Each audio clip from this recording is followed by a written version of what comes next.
अस्सलाम वालेकुम reader. Novel emergency love का पार्ट 2। मेरी जान, तैयार हो जाओ, बाहर चलते हैं।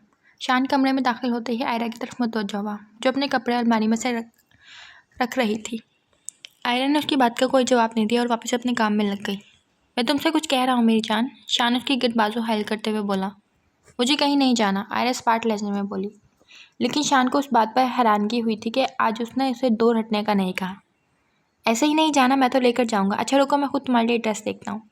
उसे पीछे करते हुए खुद अलमारी के सामने खड़े होकर जायज़ा लेने लगा और आयरा खामोशी से उसे घूर रही थी। कुछ देर बाद 2 ड्रेसेस निकाले और आयरा की तरफ मुतवज्जो हुआ। बताओ इनमें से कौन सा तुम्हें अच्छा लग रहा है? वैसे मुझे तो दोनों कलर बहुत पसंद आ रहे हैं, लेकिन मुझे लगता है कि तुम पर ब्लैक कलर ज़्यादा सूट करता है। तो फैसला हो गया, तुम ब्लैक ही पहनोगी। पर मैं जब कहीं जा ही नहीं रही तो मैं पहनूं क्यों? आयरा चिढ़ कर बोली। चलो तुम खुद नहीं पहनोगी तो एक आसान हल है मेरे पास, मैं खुद अपनी जान को पहना देता हूँ, शान ने शरारत से कहा। शान, मुझे तंग मत करो, मेरी तबीयत ठीक नहीं। अब की बार आयरा का अंदाज नॉर्मल था। क्या हुआ तुम्हारी तबीयत को? इधर दिखाओ, बुखार तो नहीं हो रहा? शान ने फिक्रमंदी से उसकी पेशानी पर हाथ रखकर पूछा। नहीं, बुखार नहीं है, आयरा ने मुख्तसर जवाब दिया। शान समझ गया उसे कोई मसला नहीं, बस उसके साथ ना जाने की वजह से ऐसा कर रही है। अच्छा तो कोई बात है ना, मैं डॉक्टर के पास ले चलता हूँ, शान ने कहा। मुझे कहीं नहीं जाना, हटो मेरे रास्ते से, ये कहते हुए जाने लगी। इससे पहले वो जाती, शान ने एक झटके से उसे उठाकर कंधे पर ढाला।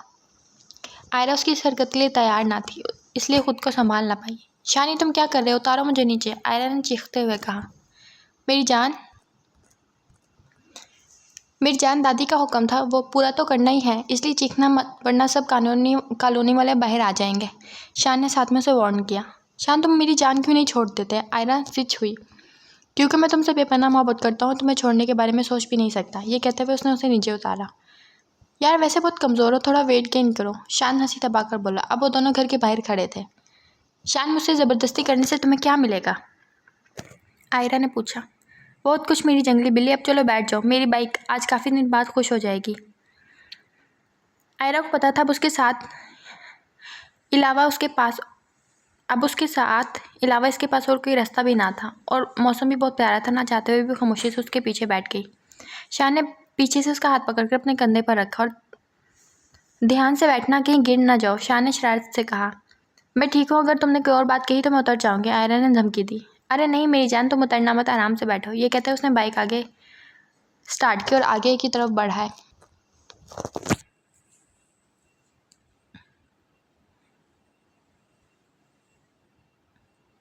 घर वापसी पर उन्हें काफ़ी देर हो गई थी। शान आयरा को उसकी पसंद की जगह पर लेकर गया था, जिससे ज़्यादा नहीं पर काफ़ी हद तक आयरा का मूड ठीक हो गया था। मज़ा आया? शान कमरे में दाखिल होते हुए बोला। आयरा ने मुख्तसर जवाब दिया। चलो ये तो अच्छी बात है, अब मैं हर रोज़ अपनी जान को लेकर जाऊंगा ताकि मेरी जान का मूड फ्रेश रहे। लेकिन कल तुम तैयार होगी, वो भी बहुत ज़्यादा, जैसे तुम शादी से पहले होती थी, शान मोहब्बत से बोला। आयरा उसे जवाब दिए बिना वॉशरूम की तरफ बढ़ गई। कुछ देर बाद वो बाहर आई तो शान टीवी देख रहा था। शान ने गर्दन मोड़कर उसकी तरफ देखा, जो वाइट कलर के ढीले ढाले कपड़ों में बहुत अच्छी लग रही थी। शान उठा और उसके करीब आकर खड़ा हुआ, जो अब बालों में कंघा कर रही थी। अरे वाह, तुम अब पहले से ज़्यादा प्यारी लग रही हो, शान उसको अपने हिसार में लेता बोला। आयरा ने उसे फिर से खुद से दूर नहीं किया। तुम्हारी तबीयत तो ठीक है ना? शान को उसके अंदाज पर हैरानगी हो रही थी। हाँ ठीक हूँ, आयरा ने नागवारी से जवाब दिया। लग नहीं रहा, मैं तुम्हारी इतना करीब हूँ और तुमने मुझे खुद से दूर भी नहीं किया, शान ने हैरानगी से पूछा। क्योंकि दादी चाहती है मैं तुम्हें तुम्हारा हक दूँ, आयरा ने साफ कोई से काम दिया। क्या सच कह रही हो तुम? क्या तुम वाकई? शान अपनी बात अधूरी छोड़ चुका था और बेचैनी से उसकी तरफ देखने लगा। तौबा है, वैसे कैसे मरे जा रहे हो तुम? आयरा ने उसकी बेताबी देखते हुए कहा। शान उसकी बात पर फ़ौरन पीछे हटा। ऐसे कोई बात नहीं, मैं तो बस तुम्हारी बात पर हैरान हुआ था, शान ने गड़बड़ाकर सफाई दी। क्यों, इसमें हैरान होने वाली क्या बात है? मैंने ऐसा क्या कह दिया? बस मैं अपनी दादी की कोई बात रद्द नहीं कर सकती। जहाँ उनकी बात पर तुमसे शादी कर सकती हूँ, तो मैं तुम्हें अपने करीब आने की इजाज़त भी दे सकती हूँ, आयरा मगरूर अंदाज में बोल रही थी। और शान को लग रहा था कि जो उसको जूस पिला कर आया उसमें ज़रूर कुछ ना कुछ मिला था, तभी वो ऐसी बहकी बहकी बातें कर रही थी। क्या हुआ, क्या सोच रहे हो? कहीं मुझ जैसी खूबसूरत लड़की के करीब आने से डर तो नहीं लग रहा? आयरा की आवाज़ पर वो चौंका। नहीं मेरी जान, ऐसा कुछ नहीं, बस मैं थक गया हूँ, शान ने एक बात बनाई। अच्छा, तो मैं तुम्हें थकन उतारने के मौका तो दे रही हूँ ना? आयरा उसके करीब आई। शान का तो उसकी बात पर मुंह खुला रह गया। तुम अपने होश में नहीं हो, इसीलिए ऐसी बातें कर रही हो। मुझे नींद आ रही है, मैं सोने जा रहा हूँ। ये कहते हुए वो फ़ौरन कमरे से चला गया और शान के जाते ही आयरा कहका लगाकर हंसने लगी। वाह शान अहमद, आप तो बड़े ही शर्मीले निकले। अब देखो सब बताती हूँ क्या मिर्च मसाला लगाकर बताती हूँ मैं। मरहा? जी अम्मा। मरहा जो अपने फ़ोन में मसरूफ़ थी, हलीमा की आवाज़ पर उनकी तरफ मुतवज्जो हुई। वो इस इतवार को मंगनी करने आना चाह रहे हैं। अम्मा इतनी जल्दी? मरहा ने हैरानगी से पूछा। लो, इसमें जल्दी क्या है? तुझे पसंद है, तेरे साथ हॉस्पिटल में होता है और मुझे भी कोई एतराज़ नहीं है। हलीमा ने उसका एतराज़ रद्द किया। लेकिन अम्मा, अभी दादी भी वापस नहीं आए और उन्होंने भी लड़का देखा भी नहीं। उनकी फ़िक्र मत करो, मैंने उनसे बात कर ली है और सारी बात भी बता दी है। वो कल ही वापस आ रही हैं और उन्होंने मुझे कहा है कि मैं उनसे कह दूँ कि इतवार को मंगनी करने आ जाए। चले, जैसे आप लोगों को ठीक लगे। पर मरहा को हैरानगी हो रही थी कि अबरार ने तुझसे ऐसी कोई बात नहीं की। कहीं अब अचानक मंगनी? वो दिल ही दिल में सोच कर रह गई। अब तो कल से हॉस्पिटल नहीं जाएगी, हलीमा ने उसे कहा। हलीमा बेगम की आवाज़ पर चौंकी। अम्मा वो क्यों? मैं तो हॉस्पिटल से छुट्टी नहीं कर सकती। क्यों नहीं कर सकती? घर में इतने काम है, वो कौन करेगा? अरोहा तो खाने के अलावा कोई काम ही नहीं है, इसलिए अब तू कहीं नहीं जाएगी। 2 दिन उससे नहीं मिलेगी तो मर नहीं जाएगी। हलीमा बेगम ने सातनों से लताड़ा। अम्मा क्या हो गया है? तुम्हें क्या लगता है मैं उनसे मिलने के लिए जा रही हूँ? मरहा मुँह बनाकर बोली। तो इसमें गलत भी क्या है? जाहिर सी बात है तुम दोनों एक दूसरे को पसंद करते होगे, तभी तो उसने रिश्ता भेजा है। अम्मा मेरा यकीन करो, मैं उन्हें पसंद नहीं करती। मरहा ने अपनी सफाई पेश की। तो फिर वो करता होगा? उन्होंने पूछा। मुझे उनका नहीं पता, उन्होंने मुझसे ऐसी कोई बात नहीं की, बल्कि रिश्ते के बाद भी उन्होंने कोई बात नहीं की और ना ही उन्होंने मुझे मंगनी के बारे में कुछ बताया। मरहा ने यकीन दहानी कराई। अच्छा ठीक है, मान लिया, लेकिन तू नहीं जाएगी। हलीमा ने साफ इनकार किया। अच्छा ठीक है, अमन नहीं जाती। अब खुश? शाबाश, हलीमा खुश दिली से बोली।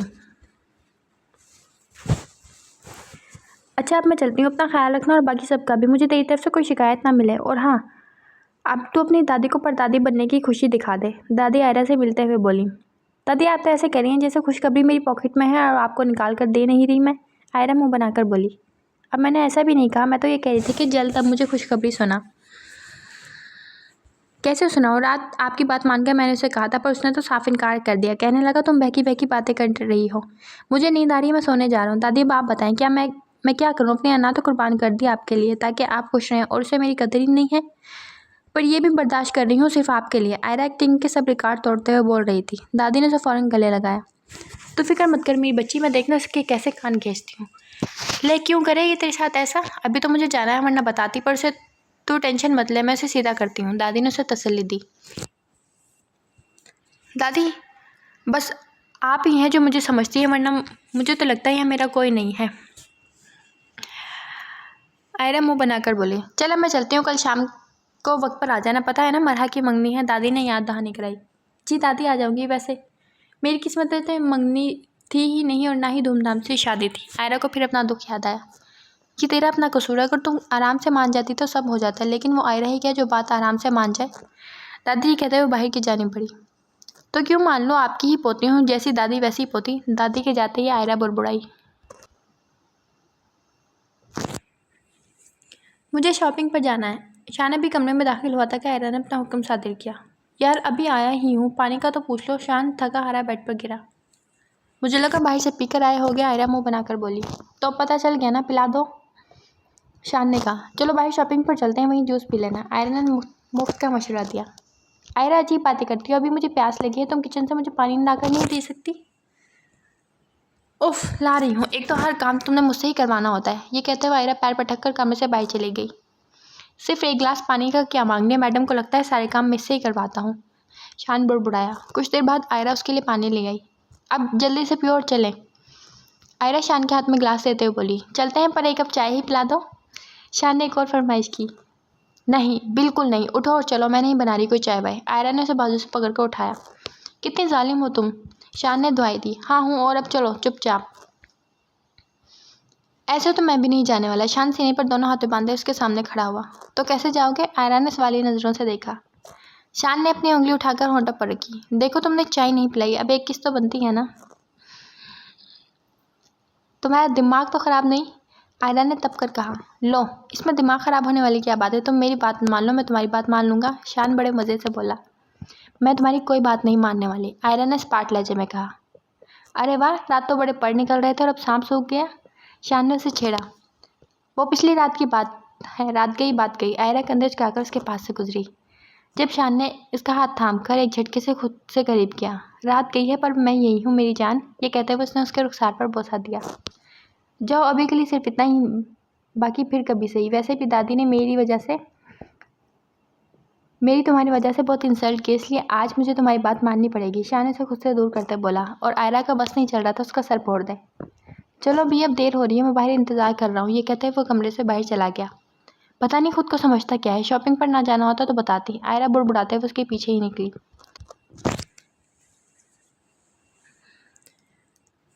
आज मरहा की मंगनी थी। आयरा ने मरहा को खुद तैयार किया।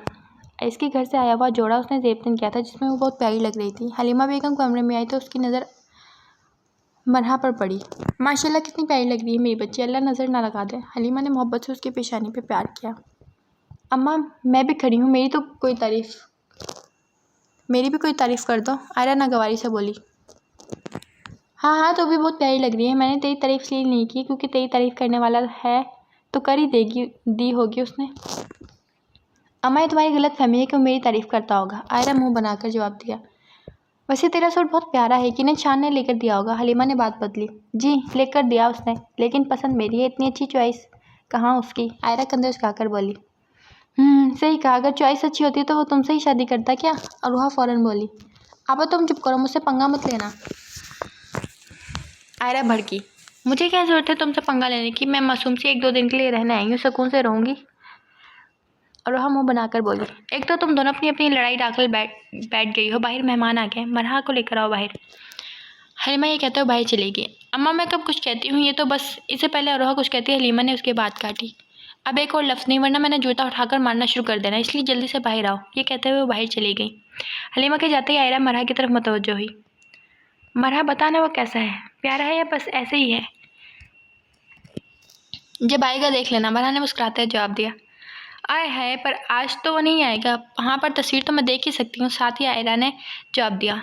लेकिन मेरे पास तस्वीर नहीं, मरहा सादगी से बोली। कोई बात नहीं भाई, जो उनकी फैमिली में से आया है उनके पास तो होगी। चल अब उठ, जल्दी से बाहर चले, सब इंतज़ार कर रहे होंगे। हाँ चलो, ये कहते हुए वो दोनों बाहर की जानिब बढ़ी। आयरा ने मरहा को सबके सामने लाकर बिठाया। मरहा नजरें झुकाए बैठी थी जब शनीला बेगम उसके पास आई। माशाल्लाह, बहुत प्यारी लग रही हो, मुझे तो तुम रिमशा की शादी वाले दिन ही पसंद आ गई थी, मरहा को वो गले लगाते हुए बोली। उसे समझ नहीं आ रही थी कि आइस की फूफो उसके घर और शादी वाले दिन उन्हें मैं क्यों पसंद आ गई। उनकी बातों में उलझी वो। क्या सोच रही हो? शनीला बेगम ने उसे खोए हुए देखकर पूछा। उनकी आवाज़ पर वो चौंकी। नहीं, कुछ नहीं, उसे मुस्कुराकर जवाब दिया। हलीमा बहन, आपको कोई एतराज़ ना हो तो मंगनी की रस्म आइस के पापा कर सकते हैं? शनीला बेगम ने पूछा। आइस के नाम पर तो उसे करंट लगा था और चौंक कर शनीला को देखा। जी बहन, कोई बात नहीं है, अब ये आप लोगों की है। वैसे बेटी का नाम मुश्किल है, मैं तो भूल ही जाती हूँ, और अब आपने बताया तो याद आया है। कोई बात नहीं, अब आप आधी हो जाएंगी, मैं भाई साहब को बुलाकर लाती हूँ। शनीला बेगम ये कहते हुए चली गई। उनके जाते ही मरहा हलीमा को बाजू से पकड़कर साइड पे ले गई। अरे पागल तो नहीं हो गई, कैसे सबके सामने से मुझे ऐसे उठाकर लाई हो? हलीमा ने उसे डांटा। अम्मा, तुमने तो कहा था उसका नाम अबरार है, लेकिन ये तो। इससे पहले वो मजीद कुछ कहती हलीमा बेगम फ़ौरन बोली। तो मुझे लगा था वही नाम होगा जो तू कह रही है, मुझे तो एक ही बार उसका नाम बताया था और वो भी मेरे जहन से निकल गया, उन्होंने सादगी से जवाब दिया। अम्मा, तुम जानती भी हो कि ये तुम क्या कह रही हो, एक नाम से बंदा बदल गया। अम्मा, मुझे ये नहीं पसंद, मरहा ने इनकार किया। एक और लफ्ज़ नहीं, और खामोशी से मंगनी करो, मैं कोई तमाशा नहीं कर चाहती। तेरी मर्ज़ी से मैंने हाँ की थी, अब ये फजूल बातें कर रही हो तुम, हलीमा बेगम सख्ती से बोली। अम्मा, मैंने इसलिए हाँ नहीं की थी, मरहा बेबसी से बोली। मैं कुछ नहीं जानती, चल सब इंतज़ार कर रहे हैं, ये कहते हुए उसका हाथ पकड़ के वो साथ ले गई। कुछ देर बाद मंगनी की रस्म शुरू हुई। आंसू थे कि रुकने का नाम नहीं ले रहे थे। उसे अपनी कम अक्ली पर मातम करने को जी चाह रहा था। क्या इस कदर बेवकूफ़ निकली कि उसे पता ही ना चला कि उसका रिश्ता अबरार से नहीं बल्कि आइस ने भेजा था, और उसने किस कदर आराम से हाँ भी कर दी। बेटा, अभी तो मंगनी हुई और आप ऐसे रो रही हैं, शादी पर क्या करोगी? रहमान साहब ने उसके सर पर हाथ रखा। मेहमानों के जाते ही मरहा कमरे में आते ज़ारो कतार रोने लगी। मरहा, तू पागल तो नहीं होगी, क्यों ऐसे रो रही है? हलीमा बेगम कमरे में आते शुरू हुई। उनके पीछे ही दादी अरोहा और आयजा थी। अम्मा, मुझे नहीं करनी उससे शादी। लो भाई, इसका ड्रामा शुरू। ये तुम दोनों बहनों ने क्या कसम खा रखी है कि सुकून से अपने घर ब्याह कर नहीं जाना? दादी तल्खी से बोली। दादी आप बीच में मुझे मत घसीटें, मैंने आपकी बात मानकर चुपचाप शादी कर ली, आयरा नागवारी से बोली। हाँ हाँ जानती हूँ, जिस तरह तूने खामोशी से शादी की है। ये कहते हुए हलीमा की तरफ मुतवज्जो हुई। अरे हलीमा, तू तो कह रही थी कि हमारा राजी है इस रिश्ते के लिए, अब क्या हुआ? बेजी ये वाकई राजी थे, मुझे क्या पता इसे एकदम क्या हो गया है। अम्मा मुझे क्या हुआ है? तुमने मुझे किसी और लड़के का नाम बताया और रिश्ता किसी और का। मरा हलक के बल चिल्लाई। या अल्लाह हलीमा ये क्या कह रही है? मेरे तो कुछ पल्ले नहीं पड़ा। दादी सर पर हाथ रखकर बोली। बेजी इसको जब मैंने बताया था किसके हॉस्पिटल से रिश्ता है तो इसने लड़के का नाम पूछा, मुझे याद नहीं रहा, तो ये फ़ौरन बोली कहीं इब्रार का तो नहीं, तो मुझे लगा ये जानती होगी, मैंने भी हाँ में हाँ कह दी, पर आज पता चला कि उसका नाम तो आइज़ है। हलीमा ने तफसील बताई। हाय ये तो वाकई गलती हो गई। मरहा क्या तू दूसरे लड़के को पसंद करती थी? दादी ने हैरानगी से पूछा। नहीं दादी मुझे कोई पसंद नहीं, लेकिन जिस लड़के से आप लोग मेरी मंगनी करवा रहे हैं मुझे उससे नफरत है। लो कर लो बात। इन बहनों का तो पता नहीं किससे मोहब्बत है, हर किसी से नफरत करती हैं, खासकर जिनसे इनका रिश्ता कर दो, दादी नागवारी से बोली। दादी आप फिर मुझे बीच में ले आई, आयरा तिनक कर बोली। हाँ तो तू भी तो यही कहती थी, मुझे शान से नफरत है, और ये बेवकूफ़ भी यही कह रही है। दादी ने दोनों को साथ में लताड़ा। दादी आप नहीं जानती इसे वो जानबूझकर कर रहा है ये सब। मरहा की आंखें रोने से सुर्ख हो चुकी थी। तो तू पागल है क्या? कोई किसी से जानबूझ के शादी भी करता है क्या? हलीमा यकीन कर, तूने बहुत ही अजीब बेटियां पैदा की हैं जिनमें अकल की बहुत ज़्यादा कमी है। और तू मरहा मेरी बात सुन, अगर तूने इस आयरा की तरह हंगामा मचाया या फिर हमें धमकी दी कि मैं मर जाऊंगी लेकिन इस राइस से शादी नहीं करूंगी तो मैं तुझे खुद मारूंगी, वो भी डंडे से। इसलिए रोना धोना बंद कर, अब तेरी शादी इसी से ही होगी। दादी ने उसे अच्छा खासा बाबर करा दिया था। दादी उसका नाम आइस है, राइस नहीं, आयरा ने आगाह किया। जो भी हो। वैसे मरहा यकीन करो मैं तुम्हारी जगह होती तो इस कदर खुश होती, इतना अमीर और खूबसूरत लड़का मिला मुझे तुम्हें, पर मेरी किस्मत में तो शान ही लिखा था। आयरा मुँह बनाकर बोली। तू तो है ही वैसी नाशुक्री, जितना अच्छा तुझे शौहर मिला है ना किस्मत वालियों को नहीं मिलता। पर नहीं, तूने तो सारी ज़िंदगी रोते ही रहना है। दादी को उसकी नाशुक्री पर गुस्सा आया। आपका पोता है, तारीफ़ तो आप करेंगी ही ना, आयरा तिनक कर बोली। अच्छा चल उठ, वो आ रहा है तुझे लेने। दादी ने बात बदली। मुझे नहीं जाना आज, मैं कल जाऊँगी, आयरा फ़ौरन बोली। नहीं बिल्कुल नहीं, तेरा क्या भरोसा, भी हमारे सामने से समझा रही है, बाद में कहेगी ये मत कर रिश्ता। दादी को उससे किसी अच्छे की उम्मीद ना थी। दादी की बात पर तो आयरा को आग लग गई। दादी मैं आपको ऐसी लगती हूँ? लो भला लगने का क्या है, मुझे तो मरहा भी इस रिश्ते से खुश लग रही थी, लेकिन अब देख सफ मातम बिछा कर बैठी है। तुम दोनों बहनों का कोई एतबार नहीं, कभी कुछ भी कर दो। तुम्हें क्या मसला है मेरे साथ? क्यों मुझे ले आए? 1-2 दिन सुकून से क्यों नहीं रहने देते वहाँ? हालांकि आयरा जानती थी कि दादी उसे वहाँ सुकून से नहीं रहने देती।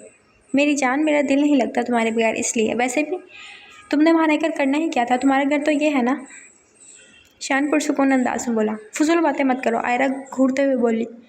यार आज तो तुम क़यामत ढा रही थी, मेरा तो दिल कर रहा था कि तुम्हें देखता ही रहूं, शान ने मोहब्बत से कहा। सारा दिन तुमने एक बार भी मुझसे ये बात नहीं की और अब तुम्हें याद आ रहा है कि मैं प्यारी लग रही थी? आयरा को गुस्सा आया। मेरी शहज़ादी, उस वक्त भी मैं कहना चाहता था पर सबसे अच्छा नहीं लगता, पर मैं देख तुम्हें ही रहा था, यकीन करो मेरा। हाँ हाँ जानती हूँ, मेरी दोस्त कह रही थी कि तुम्हारा मियाँ तुम्हें ही घूर रहा है, आयरा चिढ़कर बोली। घूर नहीं रहा था, मोहब्बत से देख रहा था। और तुम्हारी दोस्त को शर्म नहीं आती मुझ पर नज़र रखते? या उसे इस बात पर गुस्सा आ रहा था कि मैं उसे नहीं देख रहा, हालांकि वो भी बहुत प्यारी लग रही थी। शान आंखों में शरारत लिए बोल रहा था। खबरदार जो मेरी दोस्त के बारे में कोई भी बात कही, आयरा ने तनबीह की। अच्छा नहीं कहता, पर अगली बार तुम अपनी दोस्त से कह देना ऐसे ना देखा करे मुझे नज़र भी लग सकती है, शान मासूमियत से बोला। अस्तगफुर, तुम्हें और नज़र? ये कहते हुए आयरा ने ज़ोरदार कहका लगाया। अच्छा अब ज़्यादा हंसी की ज़रूरत नहीं है, मैं ऐसा कुछ नहीं कहा मैंने जिस पर तुम हंसने लगो। शान को उसकी हंसी पर गुस्सा आ रहा था। तो हंसने वाली बात पर हंसूंगी ही ना। खैर चलो साइड हटो, मुझे नींद आ रही है, आयरा लापरवाही से बोली। नहीं आज तुम नहीं सोओगी, शान ने साफ कोई से काम लिया। तुम मुझे सोने से रोकोगे? आयरा ने तकिया उठाकर उसको मारा जो सीधा उसके सर पर लगा। शान इस हमले के लिए तैयार नहीं था, इसलिए एकदम बेड से ज़मीन पर गिरा। शान को नीचे गिरा देखकर आयरा हंसने लगी। जब कुछ देर तक शान आंखें बंद किए पड़ा रहा तो आयरा ने हैरत से उसे देखा। उसे समझ नहीं आ रही थी कि वो अभी तक उठा क्यों नहीं। फिर बेड से उतर कर उसको देखना ही, शान अभी भी बेसुध पड़ा था। शान, आयरा ने उसे आवाज़ दी पर उसने कोई जवाब नहीं दिया। शान, आयरा ने दोबारा पुकारा। उसकी हैरत अब फिक्रमंदी में बदल गई। जब शान ने दोबारा उसकी आवाज़ पर कोई जवाब नहीं दिया तो आयरा फ़ौरन उठकर बाहर की तरफ जाने लगी। इससे पहले वो उठती शान ने एक झटके से उसे खुद पर गिरा लिया। कहाँ जा रही हो मेरी जान? तुम ड्रामा कर रहे थे? आयरा ने घूरते हुए पूछा। हाँ, तुम्हें देखने के लिए कि तुम परेशान होगी या नहीं। मैं तो हैरान हो गया यार, तुम्हारी दिल की धड़कन बहुत तेज़ हो रही है। मानो या ना मानो, तुम्हें भी मुझसे मोहब्बत हो गई है। शान उसके चेहरे पर आए बालों को अपनी उंगलियों से कान के पीछे करते बोला। ऐसी कोई बात नहीं, तुमने एकदम मुझे अपने ऊपर ऐसे गिरा लिया, इसलिए मेरी हार्ट बीट तेज़ हो गई है। आयरा ने बात पलटी। झूठी, चलो कोई बात नहीं, कभी तो मानोगी ही ना। अच्छा छोड़ो मुझे। आयरा अपनी कमर से उसके बाजू हटाते हुए बोली। नहीं मेरी जान, आज नहीं, आज तो तुम्हारे हुस्न ने मुझे बहकने पर मजबूर कर दिया है। शान मायने खींची नज़र से उसे देखते हुए बोला। ज़्यादा फ्री ना हो और छोड़ो मुझे। आयरा ने खुद को छुड़ाना चाहा। लो छोड़ दिया। शान ने उसकी कमर से बाजू हटाई। आयरा फ़ौरन उठ खड़ी हुई और बेड पर जाकर लेट गई। शान भी उसके करीब आकर लेट गया। आयरा ने उसे देखते हुए करवट बदली। बिल्कुल भी नहीं, ऐसे ही लेटी रहो सीधी। शान ने उसे खुद से करीब किया। शान, आज तुम्हारा मसला क्या है? मुझे चैन से सोने क्यों नहीं दे रहे? आयरा चिढ़कर बोली। उसे गुस्सा आ रहा था शान पर। यार यही तो मैं चाहता हूँ कि तुम मेरा मसला हल कर दो। शान ने उसके कान में सरगोशी की। शान, तुम ये क्या कह रहे हो? आयरा को उसके आज इरादे नेक नहीं लग रहे थे। अभी तो कुछ किया ही नहीं मेरी जान। शान उसके रुखसार को छूते हुए बोला। और कुछ सोचना भी मत, वरना तुम मुझे जानते नहीं हो। आयरा ने साथ में धमकाया। वही तो, जानना ही चाहता हूँ मैं तुम्हें। ये कहते शान उसकी तरफ झुका। शान, तुम मेरे साथ ज़बरदस्ती नहीं कर सकते। आयरा की आवाज़ आज पहली बार उसके सामने लड़खड़ाई थी। सॉरी, आज करनी पड़ेगी। शान की बात पर आयरा चाहकर भी कुछ ना कर पाई। ये शायद उसने दादी की बात मान ली थी। अगले दिन मरहा हॉस्पिटल आते ही आइस के रूम में गई, जहाँ आइस आराम से बैठा फाइल देखने में मसरूफ़ था। मरहा ने उससे फाइल छीन कर टेबल पर पटकी। आइस ने एक गुस्से में उसकी तरफ देखा। ये क्या बदतमीज़ी है?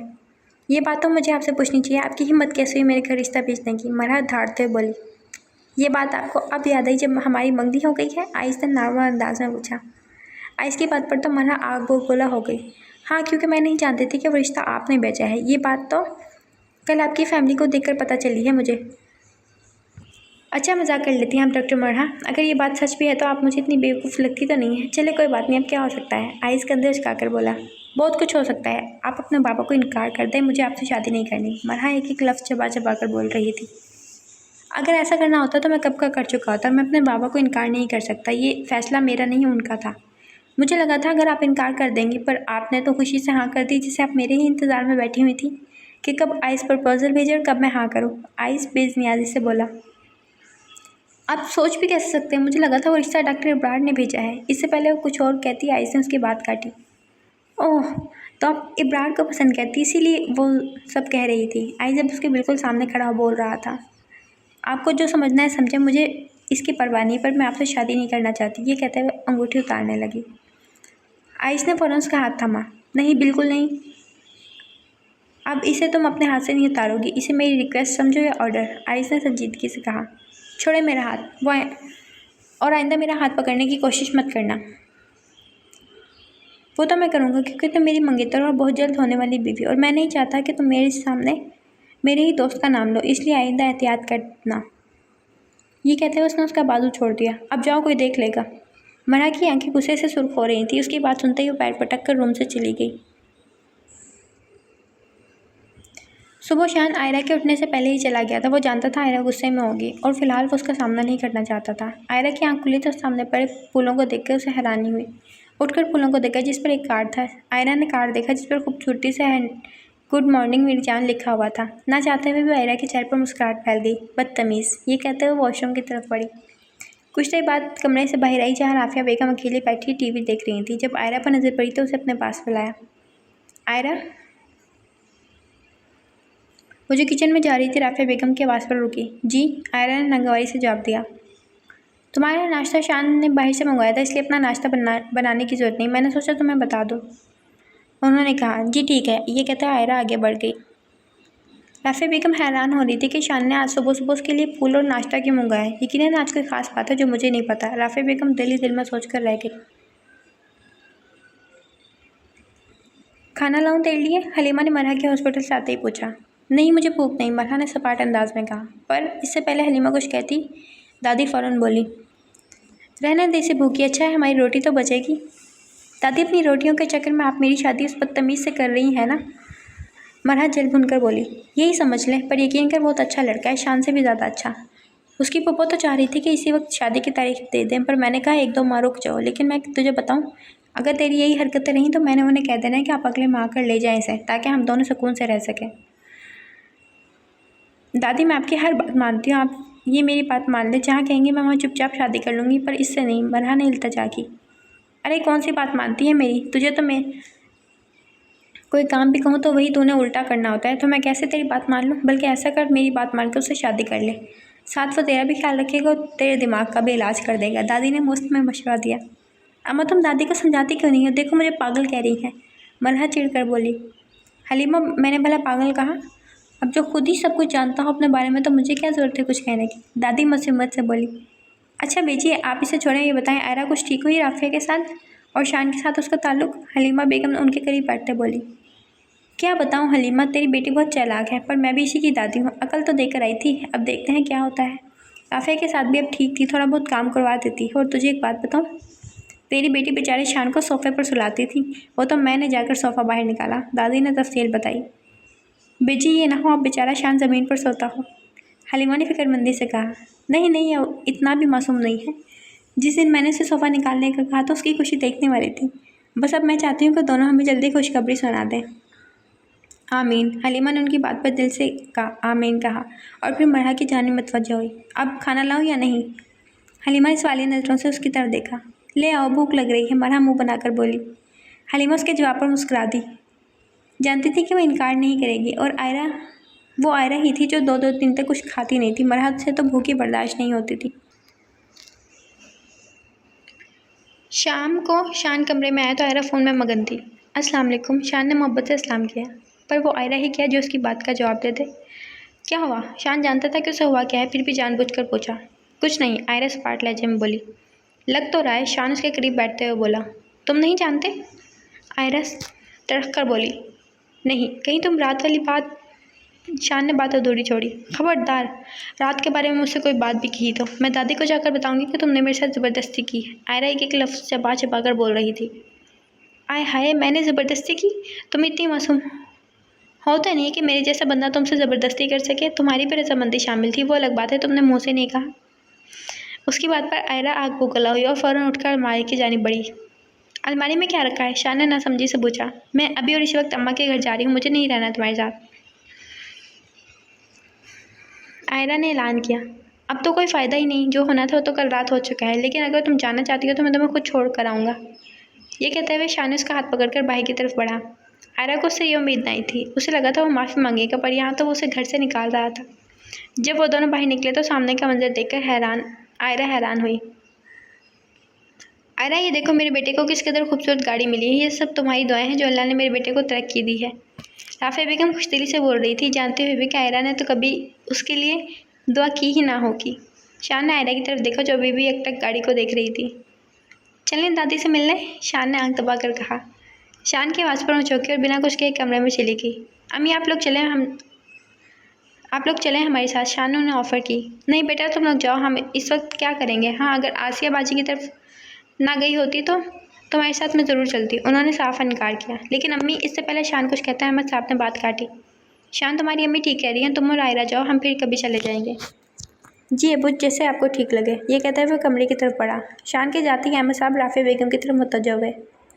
देख रही हो हमारा बेटा कितना तेज़ है, हमें कह रहा है कि बेजी की तरफ चलें, हालांकि इसने बेजी की तरफ नहीं जाना था। जी अहमद साहब, अगर हमें ना कहता तो हमें बुरा लगता, तभी इसने पूछा है। अल्लाह खुश रखे दोनों को। उन्होंने दुआ दी। आमीन। राफिया बेगम ने दिल से आमीन कहा था। चलो ना जान, तैयार हो जाओ, लॉन्ग ड्राइव पर चलते हैं। शान ने उसे अपने हिसार में लिया। मुझे कहीं नहीं जाना और मुझसे दूर हटो, ये कहता आयरा ने उसे खुद से दूर किया। क्यों कहीं नहीं जाना? शान ने पूछा। तुमने मुझे बताया क्यों नहीं? तुम्हें आज गाड़ी मिलनी है, आयरा ने पूछा। वो इसलिए कि मैं तुम्हें सरप्राइज़ देना चाहता था। अब गुस्सा छोड़ो, जल्दी से तैयार हो जाओ, फिर तुम्हें अच्छी से शॉपिंग भी कराऊंगा। मुझे लालच मत दो, मुझे तुमसे बात ही नहीं करनी, आयरा नागवारी से बोली। चलो ठीक है मत जाओ, लेकिन मैं जा रहा हूँ अपने दोस्तों के साथ। नई गाड़ी ली है, उनको दिखानी तो बनती है ना। शान ये कहते हुए जाने लगा। नहीं तुम कहीं नहीं जा रहे, मैं तैयार हूँ, मुझे ले चलो, आयरा फ़ौरन बोली। अरे वाह, आज खैर है, आप तो बड़ी जल्दी मान गई। लगता है कल रात के बाद तुम्हें मुझसे मोहब्बत हो गई है, शान उसकी आंखों में देखते बोला। नहीं जी, ऐसी कोई बात नहीं, आयरा ने साफ गोई से काम लिया। तो ठीक है, आज रात तुम फिर मुझे मौका दो ताकि तुम्हें मुझसे मोहब्बत हो सके। शान मायने खेजी से कहता उसके करीब आया। अगर अब तुमने कोई फजूल बात कही या कुछ करने की कोशिश की तो मुझसे बुरा कोई नहीं होगा, और मैं तुम्हारे साथ कहीं नहीं जाऊंगी फिर। आयरा ने उसे धमकी दी।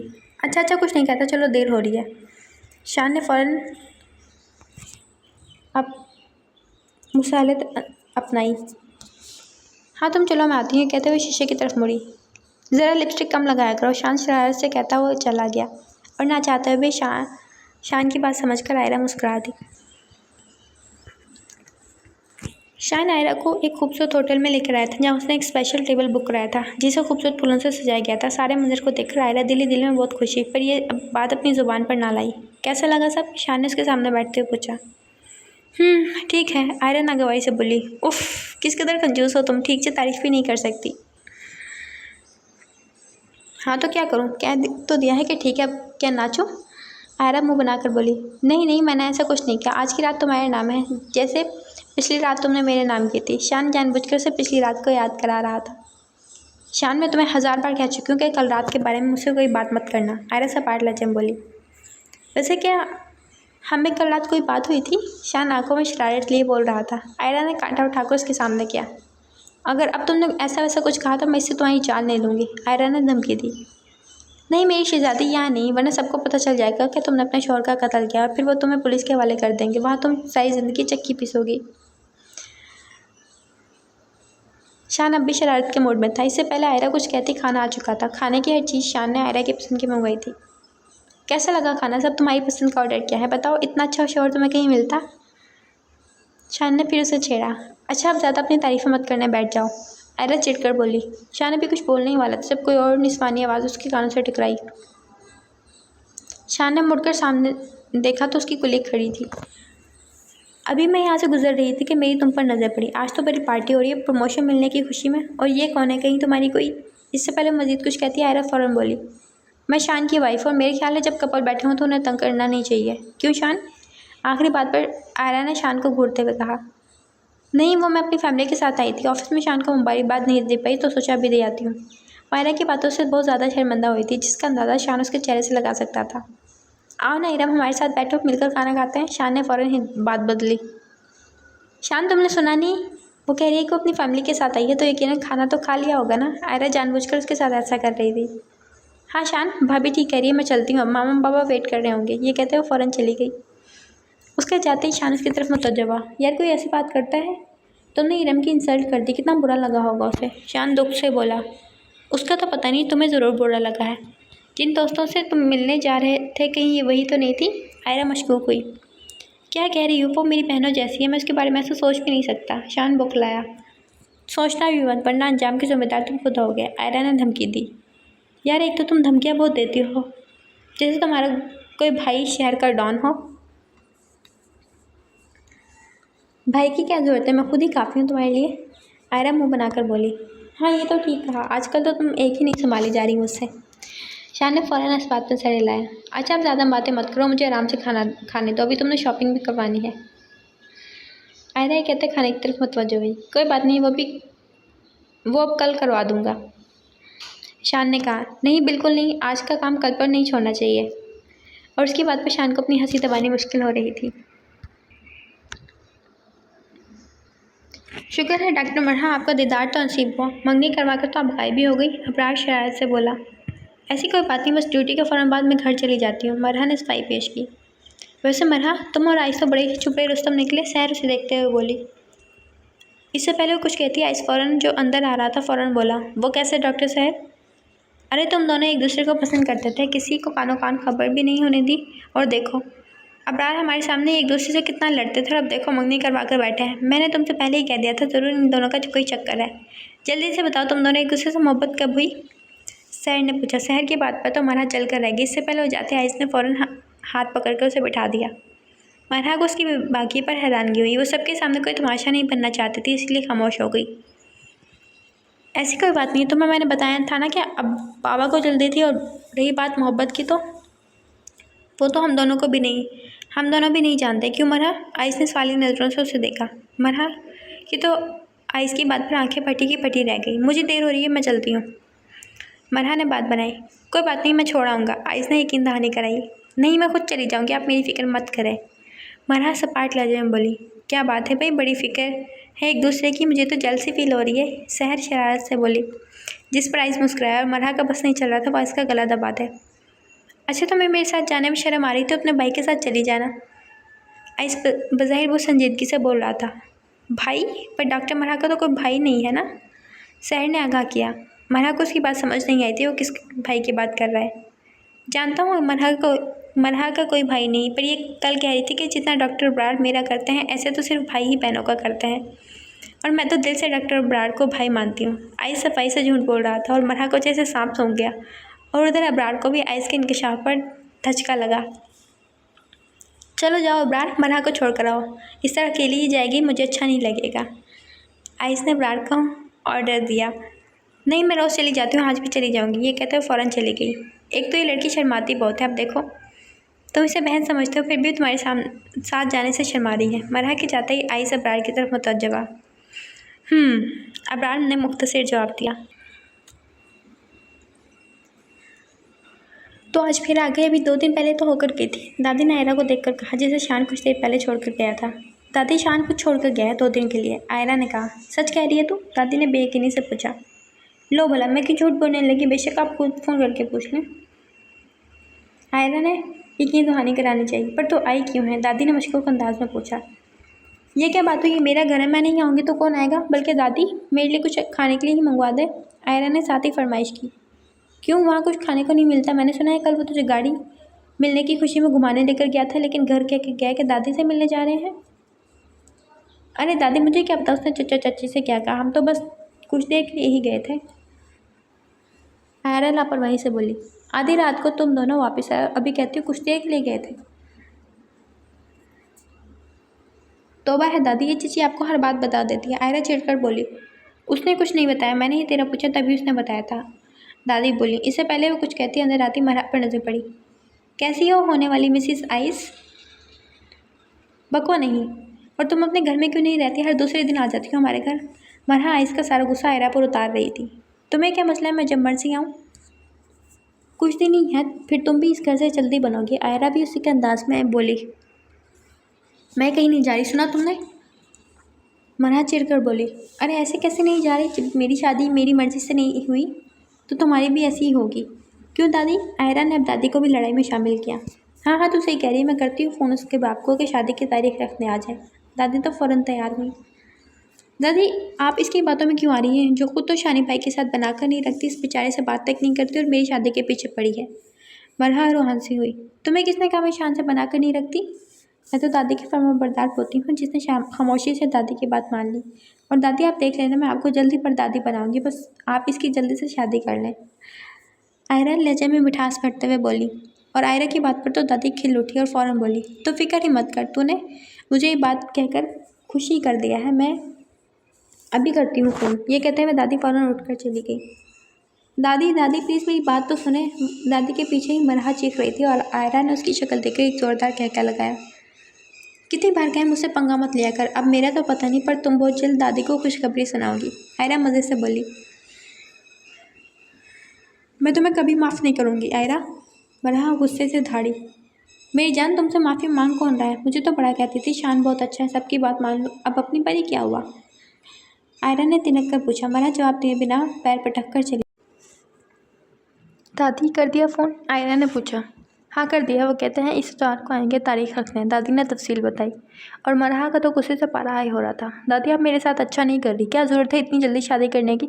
1-2 साल सब्र कर जाते। मरहा ने इल्तजा की। लो भला, 1-2 साल क्यों रुक जाएं? जब मेरी शादी जल्दी हो सकती है तो तुम्हारी क्यों नहीं? भला तुम तो मुझसे पूरे 1 साल बड़ी हो। आयरा आबरू झुकाकर बोली। वो इसलिए कि तुम्हारे कोई काम काज नहीं था सिवाय खुद को संवारने के, और BA तक तो तुमसे हुआ नहीं, फिर तुम्हारी शादी ही करनी थी और हमने तुम्हें घर रख कर करना क्या था? मरहा जल बुनकर बोली। दादी, आप देख रही हैं ये कैसे मुझे बातें सुना रही है? मेरी सास और नंद क्या सुनेंगी तो क्या सोचेंगी कि मैं आपके घर की फालतू चीज़ हूँ? आयरा बज़ाहिर दुख से बोल रही थी और मरहा तो उसकी एक्टिंग पर शौक लगा। ए मरहा, खबरदार मेरी बच्ची को कुछ कहा था। 2 दिन के लिए रहने आई है, सुकून से रहने दो। और तो भी कौन सा इस घर कोई काम करती है। सुबह पर्स उठाया और घर से निकल गई और शाम को मुँह उठाकर घर। मजाल है जो अपनी माँ के साथ मिलकर कोई काम ही करवा दे। ये तो आयरा ही थी जो ज़्यादा नहीं पर थोड़ा बहुत तो काम करवा ही देती थी। दादी आज मुकम्मल आयरा की हमायत कर रही थी। दादी आज आप इसके साथ हो गई हैं, कल तक आपको ये भी काम चोट लगती थी। मरहम मुँह बनाकर बोली। कल की बात और थी, अब मेरी बच्ची समझदार हो गई है, दादी फ़ौरन बोली। दादी के समझदार कहने पर आयरा फ़ौरन बोली, मरहा वो ज़रा मेरा फ़ोन पकड़ा लें, शान जी से बात करो, पता नहीं ऑफिस में कुछ खाया भी होगा कि नहीं। यहाँ आ तो गई हूँ पर फिक्र मुझे उसी की रहती है। आयरा के अंदाज़ पर मरहा की तो आंखें फटी की फटी रह गई। देख रही है किस कदर बदल गई है मेरी बच्ची, किस कदर ख्याल रख रही है अपने शोहर का। और एक तू है जिसने एक फजूल सी जिद लगाई हुई है कि मैंने इससे शादी नहीं करनी। हालांकि दादी को भी आयरा की बातों पर धचका लगा था। दादी ये सब इसके ड्रामे हैं आपके सामने अच्छा बनने के, ताकि आपके सामने अच्छी बन सके। मरहा उनके पास बैठते हुए बोली, अगर ये ड्रामा कर रही है तो तू हकीकत में अच्छी बन जाए और छोड़ दे ये जिद। शादी तो तेरी इसी से ही होगी, ये तो मुझे पता है, इसीलिए अब इन बातों का कोई फ़ायदा नहीं। दादी भी अपने फैसले पर कायम थी। ठीक है, मुझे शादी से कोई एतराज़ नहीं है, लेकिन आप लोग 1-2 साल रुक जाएं, फिर चाहे मेरी इसी से शादी करवा दें। मरहा हार मानते हुए बोली, नहीं दादी, ऐसे ही कर रही है, मुझे पता है 1-2 साल के अंदर अंदर कोई ना कोई ऐसा काम करेगी जिससे मुंगनी टूट जाए। आप तो इतनी मासूम है कि इसकी बातों में आ जाएंगी, इसलिए मेरी बात माने और इसकी अगले माह ही शादी कर दें। आयरा ने फ़ौरन मशवरा दिया। दादी इसकी बात इतना गौर से ना सुनते अगर उन्हें वो मासूम ना कहती तो। बात तो तेरी ठीक है, मैं तो वाकई बहुत मासूम हूँ। नहीं भाई मरहा, तेरी शादी अगले महीने ही होगी। दादी की बात पर मरहा रूहान से हुई। दादी अब उठ जा, चाय बना के ला मेरे लिए, और हलीमा को भी देख क्या कर रही है। दादी ने फ़ौरन से लताड़ा। मरहा गुस्से में उठकर जाने लगी, तब आयरा फ़ौरन बोली, मेरे लिए भी एक कप, वो भी इलायची डालकर। इलायची नहीं, जहर कर लाऊंगी तुझे तो मैं। ये कहकर वो वहाँ से चली गई और मरहा के जवाब पर आयरा हंसती। रिमशा और शनीला बेगम घर पहुंचे तो दाऊद उनकी तरफ लपका। शनीला बेगम रिमशा की ख़राब तबीयत होने के बायस उसे हॉस्पिटल लेके गई थी, लेकिन दाऊद को अपने साथ जाने से मना किया था। कैसी है मामा रिमशा, क्या हुआ था? दाऊद की आवाज़ में घबराहट साफ वाज़ेह थी। आराम से, कुछ नहीं हुआ तुम्हारी बेगम, बिल्कुल ठीक है। अपने बेटी की परेशानी देखकर शनीला बेगम ने तसल्ली दी और रिमशा बस खामोशी से खड़ी उन दोनों की बातें सुन रही थी। मामा कुछ तो हुआ था, ऐसे कैसे बेहोश हो गई? दाऊद ने सवाली नज़रों से उन्हें देखा। वो इसलिए मेरी जान कि तुम बाबा और मैं दादी बनने वाली हूँ। शनीला बेगम की बात पर दाऊद की खुशी की इंतहा ना रही। रिमशा ठीक कह रही है मामा? दाऊद ने बेयकीनी से उसकी तरफ देखा, जिस पर रिमशा ने शर्म से नज़रें झुका ली।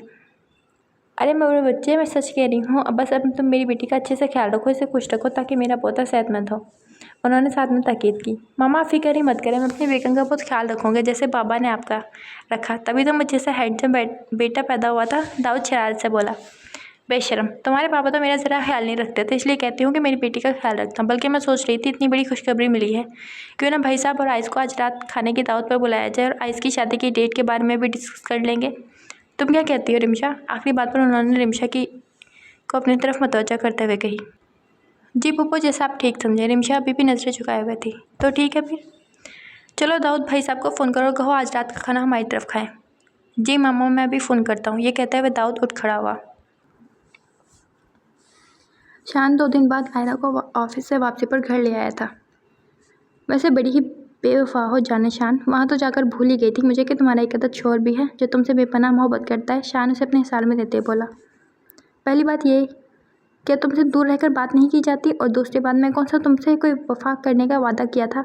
मैं तो शुक्र अदा कर रही थी कि 2 दिन सुकून से गुजरे। आयरा ने उसे खुद से दूर करते हुए कहा।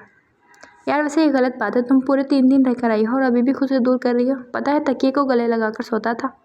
शान के अंदाज में मासूमियत वाज़िया थी। सीधी तरह कहो कि बहुत ही बेहुदा किस्म के इंसानों अगर बीवी नहीं मिली तो तकिए को ही बीवी समझ लिया। आयरा ने उसे लताड़ा।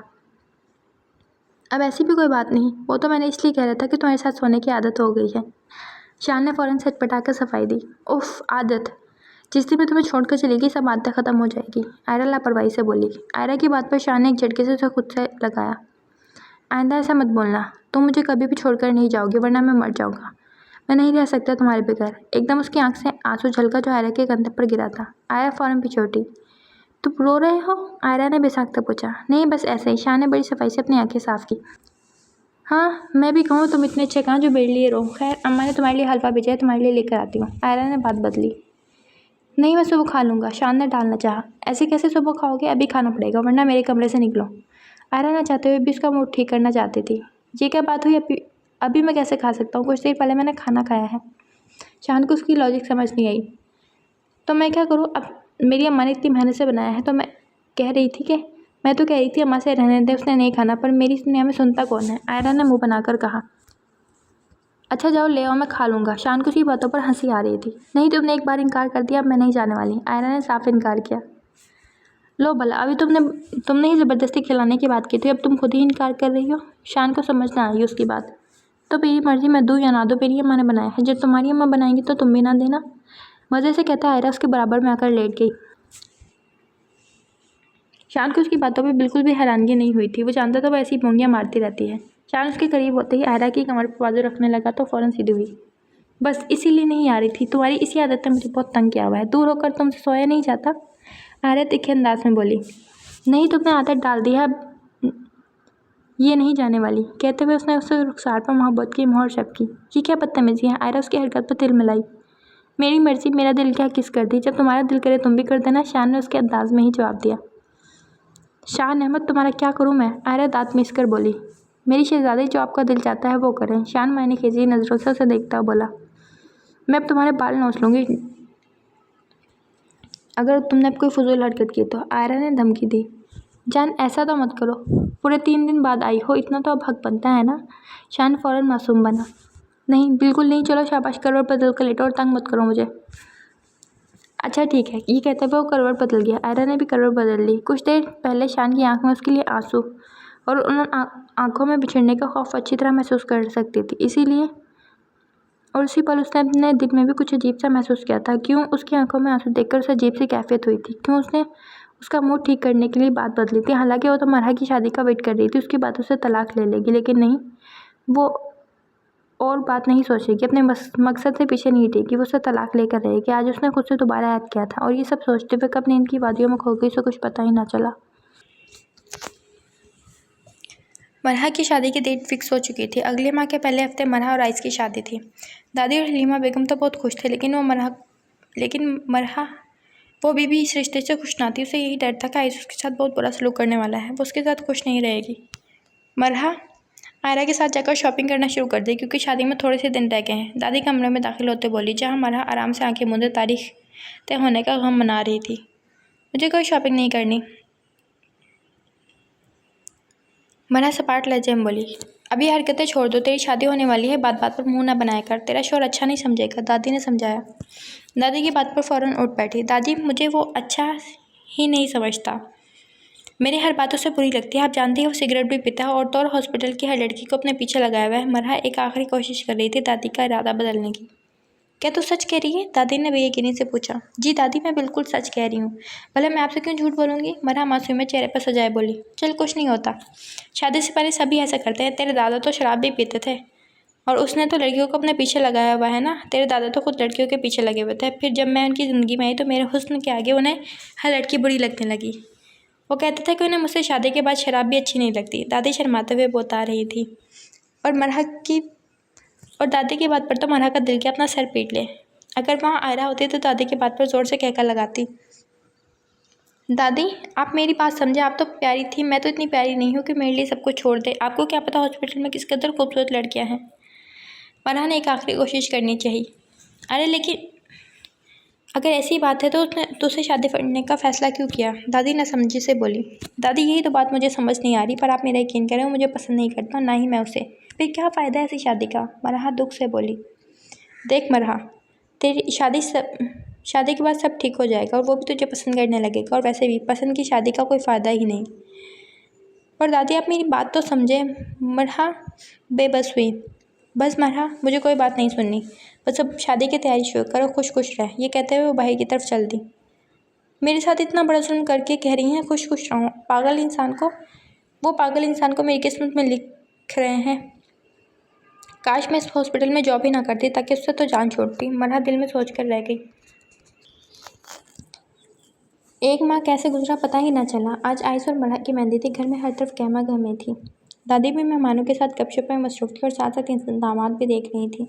शादी सादगी से करने की वजह से सब इंतज़ाम घर में ही किए थे। आयरा तो बस मेहमान बनकर इधर उधर फिर रही थी।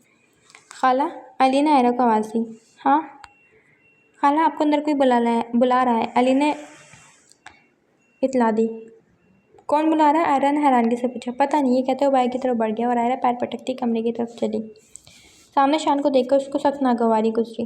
वो इधर उधर शान को अपनी नज़रें उस पर से हटाना मुश्किल हो रही थी। ग्रीन कलर के फ्रॉक जेब तन किए और फिर खुले बाल, हल्का सा मेकअप किए और गले में दुपट्टा शान को फेंकने पर मजबूर कर रही थी। क्या है, क्यों बुलाया है मुझे? आयरा सर्द लहजे में बोली। आयरा की आवाज़ से वो वापस होश की दुनिया में आया। तुम्हें देखने के लिए। क्यों, पहले कभी नहीं देखा? वो दोनों बाजू कमर पर रखे अब तल्खी से बोली। देखा तो है पर ऐसे नहीं, ये कहते हुए 2 कदम चलकर उसके करीब आया। अब मेरे करीब आने की क्या ज़रूरत है? आयरा तिनक कर बोली। अरे तुमने उस दिन कहा था ना मैंने तुम्हारी तारीफ़ नहीं की, तो सोचा आज दिल खोल कर दूँ, क्या ख्याल है? शान ने उसकी बात करते उसका हाथ थाम कर खुद से करीब किया। गलती हो गई जो उस दिन कह दिया, मुझे नहीं चाहिए तुम्हारी तारीफ़। आयरा उसके बाजू को अपनी कमर से हटाने की नाकाम कोशिश कर रही थी। अब गलती तो तुमसे हो गई, लेकिन इस गलती की सज़ा मुझे तो देनी पड़ेगी ना, ताकि आइंदा तुम ऐसा ना कहो। ये कहते हुए उसने उसकी पेशानी पर मोहब्बत की मोहर शब्द की। शान, तुम बहुत ही बेहुदा किस्म के इंसान हो। छोड़ो मुझे, मेरा मेकअप ख़राब हो रहा है। आयरा ने खुद को छुड़ाना चाहा। अभी क्या ही कहा था जाने शान, अभी तो तुम्हारी लिपस्टिक भी ख़राब करनी है। शान को मार भरे लहजे में कहता उसकी तरफ झुका। इससे पहले वो कुछ करता, दादी की आवाज़ आई और उनकी आवाज़ पर दोनों चौंके। शान ने इसे फ़ौरन छोड़ा और पीछे हटा और आयरा फ़ौरन बाहर भागी।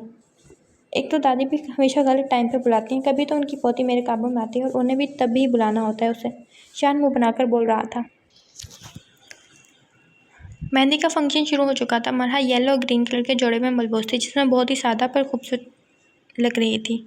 सहर मरहा के घर मेहंदी अटेंड करने आई थी, जबकि इब्रार आइस की तरफ था। माशाल्लाह, बहुत प्यारी लग रही है मेरी बच्ची, अल्लाह नज़र ना लगाए। दादी दोनों हाथों से उसकी बलाएं लेते बोली और मरहा ने नज़र उठाकर उनकी तरफ देखा। रोने से मरहा की आंखें सुर्ख हो रही थी। बस कर दे, क्यों इतना रो रही है? देख, इतना अच्छा फंक्शन तो कर रहे हैं तेरी मेहंदी का, फिर क्यों रो रही है? अभी आयरा देखना कितनी बातें सुनाएगी कि मेरी शादी ऐसे क्यों नहीं की। दादी ने उसे रोने से बाज रखना चाहा। दादी, आपको लग रहा है मैं शादी की तैयारियों की वजह से रो रही हूँ? मरहा दुख से बोली। तो और किस वजह से रो रही है? दादी ने हैरानगी से पूछा, जैसे वो कुछ जानती ना हो। मुझे नहीं करनी है। इससे पहले मरहा कुछ कहती है, दादी ने फ़ौरन उसकी बात काटी। हाँ, ये मिठाई खिला रही हूँ, कहते हुए पूरा का पूरा गुलाब जामुन उसके मुंह में डाल दिया और मरहा तो दादी की इस हरकत पर हैरान रह गई। उसे समझ नहीं है कि दादी ने उसकी इस बात को समझा था या जानबूझकर किया था। क्या बेजी क्या कह रही है मरहा? राफ़िया बेगम दादी के करीब आते बोली। उसे मिठाई बहुत पसंद है तो कह रही थी दादी मुझे मिठाई खिलाएं, तो मैंने पूरा गुलाब जामुन इसके मुंह में डाल दिया। अब देखो आवाज़ भी नहीं निकल रही। दादी ने सफाई से झूठ बोला। वो नहीं चाहती थी कि राफ़िया समझे कि दोनों बहनें एक ही जैसी हैं। जो भी था वो आयरा की सास थी, पर उनका पर्दापोशी करना दादी का फ़र्ज़ था, क्योंकि वो उनकी दादी की जिम्मेदारी थी। बेची इतना रो क्यों रही है? उन्होंने पूछा। अरे ये बेचारी रोएगी ही, पराए घर जो जा रही है, जिनसे हमारा कोई ताल्लुक वास्ता ही नहीं, इसलिए थोड़ा घबरा रही है। दादी ने यकीन दहानी गाई। पर बेजी, लड़का तो इसके साथ हॉस्पिटल में डॉक्टर है, यकीनन ये दोनों एक दूसरे को पसंद करते होंगे, फिर क्यों घबरा रही है? राफ़िया बेगम ने फिर से पूछा। राफ़िया, ज़रूरी नहीं जो एक साथ काम करते हैं एक दूसरे को पसंद भी करते हैं। शादी हम बड़ों की मर्जी से हो रही है, इनमें बच्चों की पसंद शामिल नहीं है। दादी ने संजीदगी से जवाब दिया।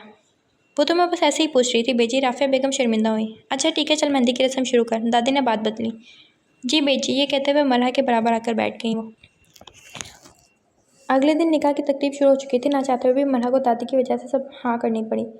चलो मरहा, रुखसती का वक्त हो गया है। अरोहा उसके करीब आकर बोली, जिसके बराबर में आइस ब्लैक कलर की शलवारी में मलबूस बहुत हैंडसम लग रहा था। अरोहा की बात पर मरहा का खून खुश्क हो गया। मुझे कहीं नहीं जाना, मरहा बेबसी से बोली। तो क्या अब हमसे यहाँ रख लें कि भाई हमारी बेटी कहती है मुझे नहीं जाना, तो आप ऐसा करें अपने बेटे को ही छोड़ जाएं। क्या पागलों वाली बातें कर रही हो? उन्होंने मरहा को डांटा। मरहा उसकी बात पर घूर कर रह गई, पर उठी नहीं। उठ जा मरहा, उठ भी जाओ। दादी आ गई तो यही जूता उठा लेंगे। तुम्हें पता है वो लिहाज नहीं करती, इसलिए शराफत से उठ जाओ। आपकी बार अरोहा ने संजीदगी से कहा। आई स्टेज से उतरकर अब अरोहा के उतरने का इंतज़ार कर रहा था। मरहा मुश्किल उठी। लंघे की वजह से आहिस्ता आहिस्ता कदम उठाती वो अरोहा की मदद से नीचे उतरी। दादी हलीमा बेगम और आयरा भी इसके करीब आ गई। मरहा सबसे पहले आयरा के गले लगी और ज़ारो कतार रोना शुरू हुई। बस कर दो, अभी से अपनी असल शक्ल दिखानी है क्या? रोने से अगर तेरा मेकअप उतरा ना तो वो यहीं छोड़कर चला जाएगा। आयरा ने उसे डराया, पर मरहा तो रोई जा रही थी। आयरा ने खुद ही हिम्मत करके उसे खुद से अलग किया। आइस खामोशी से ये सारी कार्रवाई देख रहा था, पर इन सब में उसे अपनी हंसी दबानी मुश्किल हो रही थी। अगर उसकी जगह शान होता तो शायद वो आयरा को देखकर खुद भी रोना स्टार्ट कर देता। आयरा अरोहा और राफे बेगम से मिलने के बाद वो दादी से मिलने अभी भी हिचकियों से रो रही थी। बस करते, ऐसे क्यों रो रही है? शादी हुई है कि किसी ने अगवा तो नहीं किया तुम्हें? दादी ने गुस्से से कहा। दादी मुझे नहीं जाना, मरहा ने एक आखिरी कोशिश की। अब तो तुझे जाना ही पड़ेगा, इतना पैसा लगा है तेरी शादी पर, ऐसे कैसे ना भेजो तुम्हें? कहते हुए आइस की तरफ मुतवज्जो हुई। बेटा मेरी मरहा का बहुत ख्याल रखना, मेरी बहुत ही प्यारी पोती है, लाडों में पाली है मैंने। दादी की आंखें भर आई और हलीमा बेगम तो कब से रोई जा रही थी। आप फिक्र मत करें दादी, मैं बहुत ख्याल रखूंगा, आइस ने यकीन दहानी कराई। जीते रहो, खुश रहो, दादी ने आइस के सर पर प्यार देते हुए कहा। ज़्यादा भी ना रखना, कहीं सर पर ही ना चढ़ जाए। आयरा मुंह में बुड़बुड़ाई, लेकिन चूंकि वो आइस के करीब खड़ी थी तो आइस ने उसकी बुड़बुड़ाहट सुन ली। आइस ने आबरू झुकाकर आयरा को देखा। आइस के दिखने पर आयरा ने इधर उधर देखना शुरू किया। चले बेटा, देर हो रही है, रहमान साहब उनके करीब आते बोले। जी जी चलें भाई साहब, ये कहते हुए आगे की तरफ बढ़ गए। मरहा के जाते ही दादी और हलीमा बेगम ने खुदा को शुक्र अदा किया।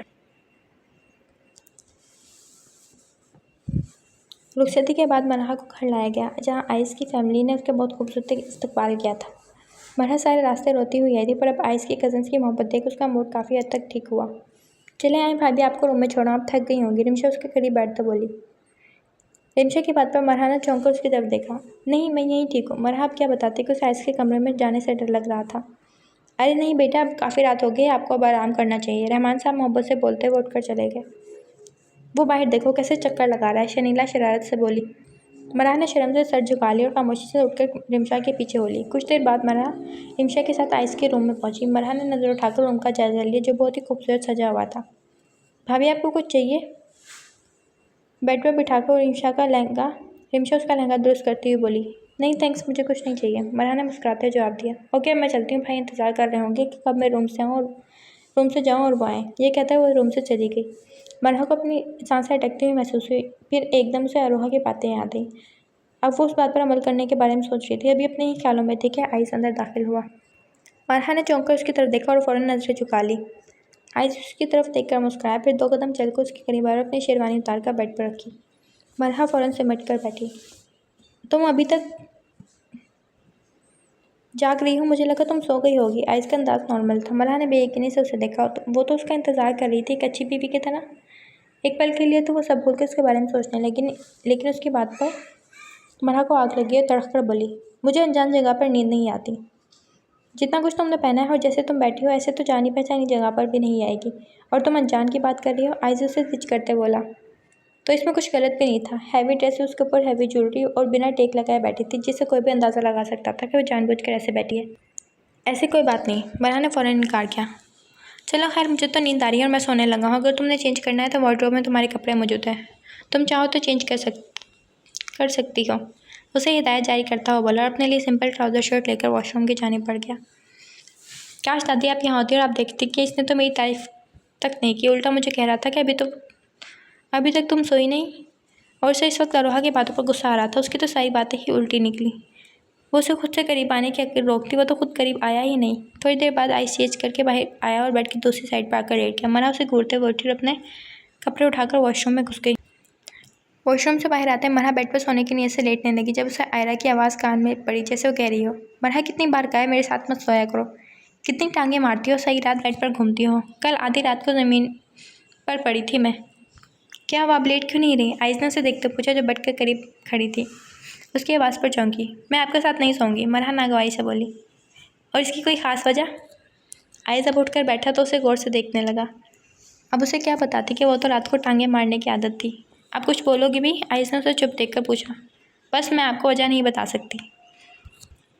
अच्छा मत बताओ, पर सोगी या तो तुम बेड पर या ज़मीन पर, क्योंकि मुझे सोफे पर सोने वाले लोग बिल्कुल नहीं पसंद। वह जानबूझकर ये बात कर रहा था क्योंकि जानता था ज़मीन पर वो सोएगी नहीं, इसलिए मजबूरन से बेड पर सोना पड़ेगा। और हुआ भी ऐसे ही। मरहा खामोशी से आइस को दिल में बुरा भला कहते हुए बेड पर लेट गई। पता नहीं सारी ज़िंदगी इस इंसान के साथ कैसे गुजरेगी। शादी की पहली रात तो शोहर बीवी की तारीफ़ में ज़मीन आसमान एक कर देता है, और एक है कैसे आराम से लेट गया। दादी और अम्मा, आप लोगों ने मेरे साथ अच्छा नहीं किया, वो बुड़बुड़ाने लगी। आधी रात को आइस की आंख खुली। ये बात अब उसकी आदत में शुमार हो चुकी थी। वह रात में एक बार ज़रूर उठता था और आज भी ऐसा हुआ। आइस करवट बदलने लगा जब उसे अपनी टांग और पेट पर वजन महसूस हुआ। एक पल लगा उसे ये समझने में कि उसके साथ मरहा सो रही है। इस वक्त उसकी टांग आइस की टांग पर और उसका बाजू आइस अपने पेट पर महसूस कर सकता था। आइस ने एक नज़र उसकी तरफ देखा जिसके चेहरे पर बाल बिखरे हुए थे। आइस ने उसके चेहरे से बाल हटाए और गौर से उसके चेहरे को देखा जो बेखबर उसके बहुत करीब लेटी हुई थी। आइस की नज़र उसके होंठ के तेल पर पड़ी जो उसे पहले दिन ही बहुत पसंद था। ना चाहते हुए भी वो उसकी शान में गुस्ताखी कर बैठा था। आइस की हरकत पर वो थोड़ी सी कसमस आई। अब की बार वो दूसरी टांग भी उसके ऊपर रख चुकी थी, लेकिन अब की बार आइस को उस पर गुस्सा आया। मरहा, आइस ने उसे आवाज़ दी, पर मरहा आराम से गद्दे घोड़े बेचकर सो रही थी। मरहा, अब की बार चिल्लाने वाले अंदाज में बोला तो मरहा हड़बड़ा कर उठी। क्या हुआ, कौन आ गया? मरहा इधर उधर देखती हुई बोली, कुछ नहीं हुआ और कोई नहीं आया, लेकिन तुम ज़रूर मुझे नीचे गिराओगे। क्या तुम आराम से अपनी जगह पर सोया नहीं जाता तुमसे? उसकी बात पर मरहा समझ गई कि वो उसे ऐसे क्यों कह रहा है। आराम से ही तो सो रही थी, अलबत्ता आप मेरी नींद खराब कर रहे हैं और आप खुद आराम से सोएं ताकि आप गिर ना जाएं। मज़े से कहती वो करवट बदल कर रह गई और आइस, वो तो उसके जवाब पर आंखें फाड़ कर ही रह गया। कितने आराम से वो सब कुछ उस पर डालकर सो गई थी। अभी कुछ ही देर गुजरी थी कि मरहा अपने पहले वाली पोजीशन में उसके साथ लेटी और अब की बार आइस के मुंह पर उसका हाथ था, लेकिन इस बार आइस के पास सब्र के सिवा और कोई चारा ना था, इसलिए बिना कोई एहतिजाज किए उसने आंखें मूंद ली।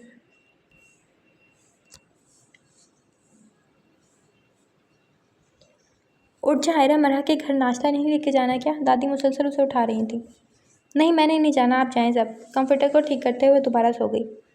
बेहया लड़की, तुझ पर कोई अकल है? शान बेचारा कल भूखा ही चला गया, तूने उसे खाने तक का ही नहीं पूछा। 2 दिन से वो पागलों की तरह घर के कामों में लगा है, लेकिन तुझे उसका ख्याल नहीं। दादी उसके ऊपर कंप्यूटर उतारते हुए बोली।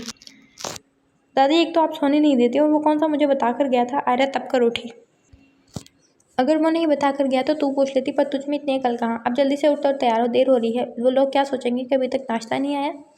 दादी ने उसे लताड़ा। क्यों, वो हमारे नाश्ते पर बैठे हैं क्या? आयरा ने हैरानगी से पूछा। पागल लड़की, रस्म होती है, तुझे नहीं पता? दादी गुस्सा हुई। हाँ, मुझे कैसे पता होगा, मेरी कौन सी कोई रस्म हुई थी? आयरा ने नागवाई से कहा। मेहंदी से लेकर कल बारात तक जाने कितने हजार ताने दे चुके थे। अब कोई बात ना सुनो, मैं आराम से उठ जा।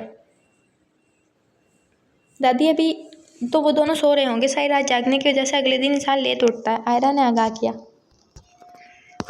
तुझे उसने फ़ोन करके बताया कि आयरा हम लेट उठेंगे, नाश्ता लेट लेके आना? दादी ने हैरानगी से पूछा। दादी, मेरी शादी हो चुकी है, मुझे इन बातों का पता है, आयरा बड़े बुजुर्गाना अंदाज में बोली। हाँ, तुझे तो हर बात का पता है कि कैसे मासूम शोहर को सोफे पर सुलाना है। दादी ने उसे ताना मारा। दादी, वो मासूम नहीं, अपनी मर्जी से सोता था, मैंने नहीं कहा उसे सोफे पर सोने का। आयरा उनके इल्जाम पर बिबला उठी। उम्र गुजारी है मैंने, ये बाल मैंने धूप में सफ़ेद नहीं किए। कौन सा शोहर चाहता है कि बीवी के होते हुए बेड पर नहीं बल्कि सोफे पर सोए? वो भी उसी की दादी थी। देर हो रही है दादी, मैं 2 मिनट में फ्रेश होकर आती हूँ। मरहा इंतज़ार कर रही होगी, ये कहते हुए वॉशरूम की जानी पड़ी। इससे पहले वॉशरूम जाती दादी ने जूता उठाकर उसकी तरफ उछाला जो ऐन उसकी पुश्त पर जा लगा। दादी, क्यों मारा मुझे? आयरा तिलमिलाकर बोली और साथ साथ अपनी कमर को सहलाने लगी।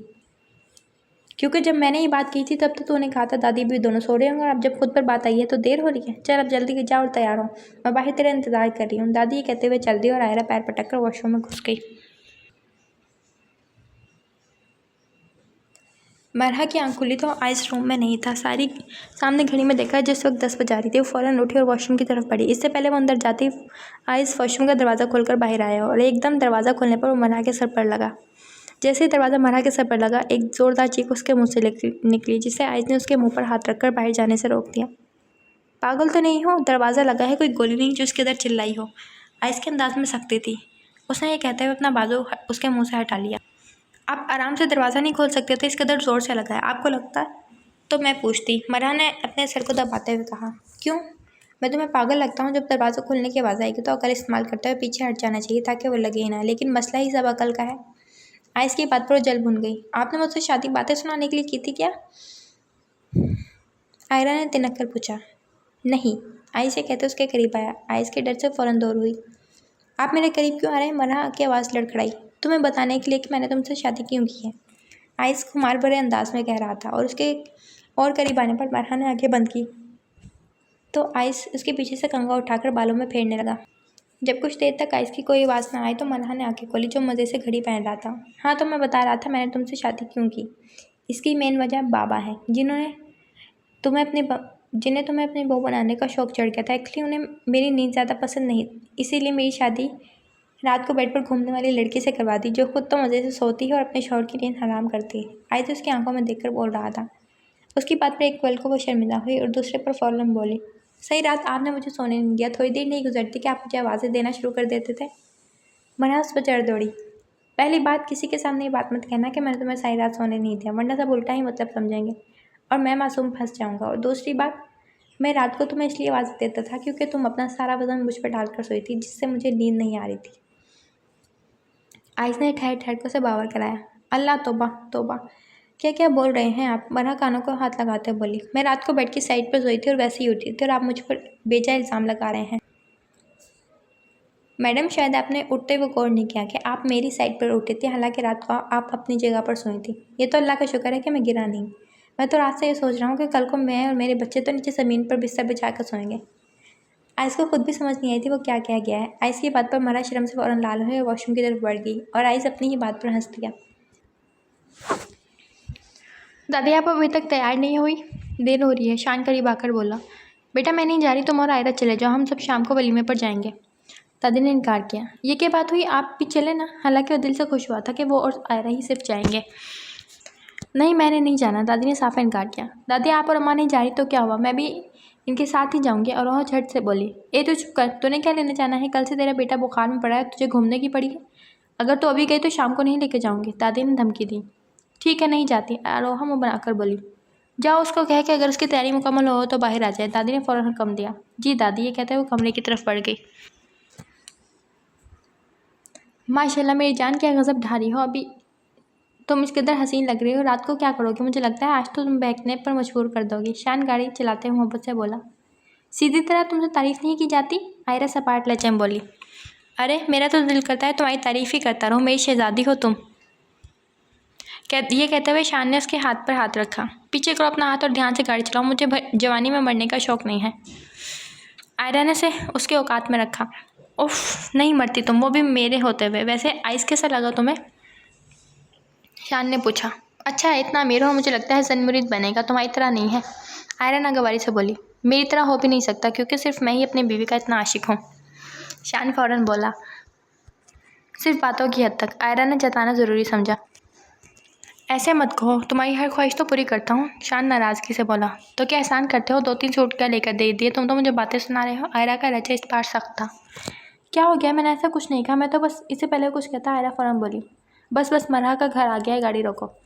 शान ने गाड़ी साइड पर लगाकर कुछ देर बाद दोनों उतरकर अंदर की जानिब बढ़ गए। आइस रूम में मरहा को आयरा और शान के आने की खबर देने आया था, पर जब उस पर नज़र पड़ी जो उसके फेवरेट पिंक कलर के ड्रेस में मलबूस थी, अब वो वहीं रुककर उसका ऊपर से नीचे तक जायज़ा ले रहा था। मरहा को जब लगा कि वो उसे देख रहा है, फ़ौरन मुड़ी। ऐसे क्या देख रहे हैं, उसे लगा था उसकी तारीफ़ करेगा और अभी कहेगा कि दुनिया की खूबसूरत तरीन लड़की हो तुम। मरहा की आवाज़ पर वो चौंका। यही एक अच्छी खासी लड़की हो, अब तो शादी भी हो गई, पर शायद तुम्हें लिपस्टिक लगानी नहीं आई। शान वो ये कहते हैं उसके करीब आए, टिश्यू पेपर की मदद से उसकी लिपस्टिक साफ़ की, जो होठों पे कम और इधर उधर ज़्यादा लगी थी। लाए मैं ठीक। इससे पहले वो कुछ कहते आइस ने उसके होठों पर उंगली रखी। चुप, अगर तुमने ठीक करनी होती तो पहले ही कर लेती, अब तुम ये ग्लासेस भी नहीं पहनोगी।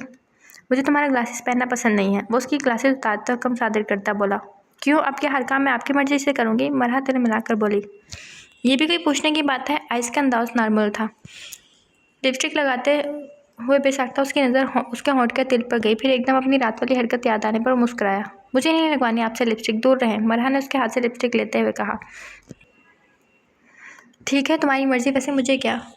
भाई, तुम्हारी बहन अपने हस्बैंड के साथ आई हुई है, आइस ने आगाह किया। तो ये बात आप मुझे आते ही नहीं बता सकते थे, मरहा तलखी से बोली। असल में मैं तुम्हारी शक्ल देखकर भूल गया था, आइस ने हंसी दबाकर कहा। क्या मतलब, मेरी शक्ल देखकर, मरहा ने फ़ौरन पूछा। कुछ नहीं, देर हो रही है, बाहर इंतज़ार कर रहे होंगे, आइस ने बात बदली।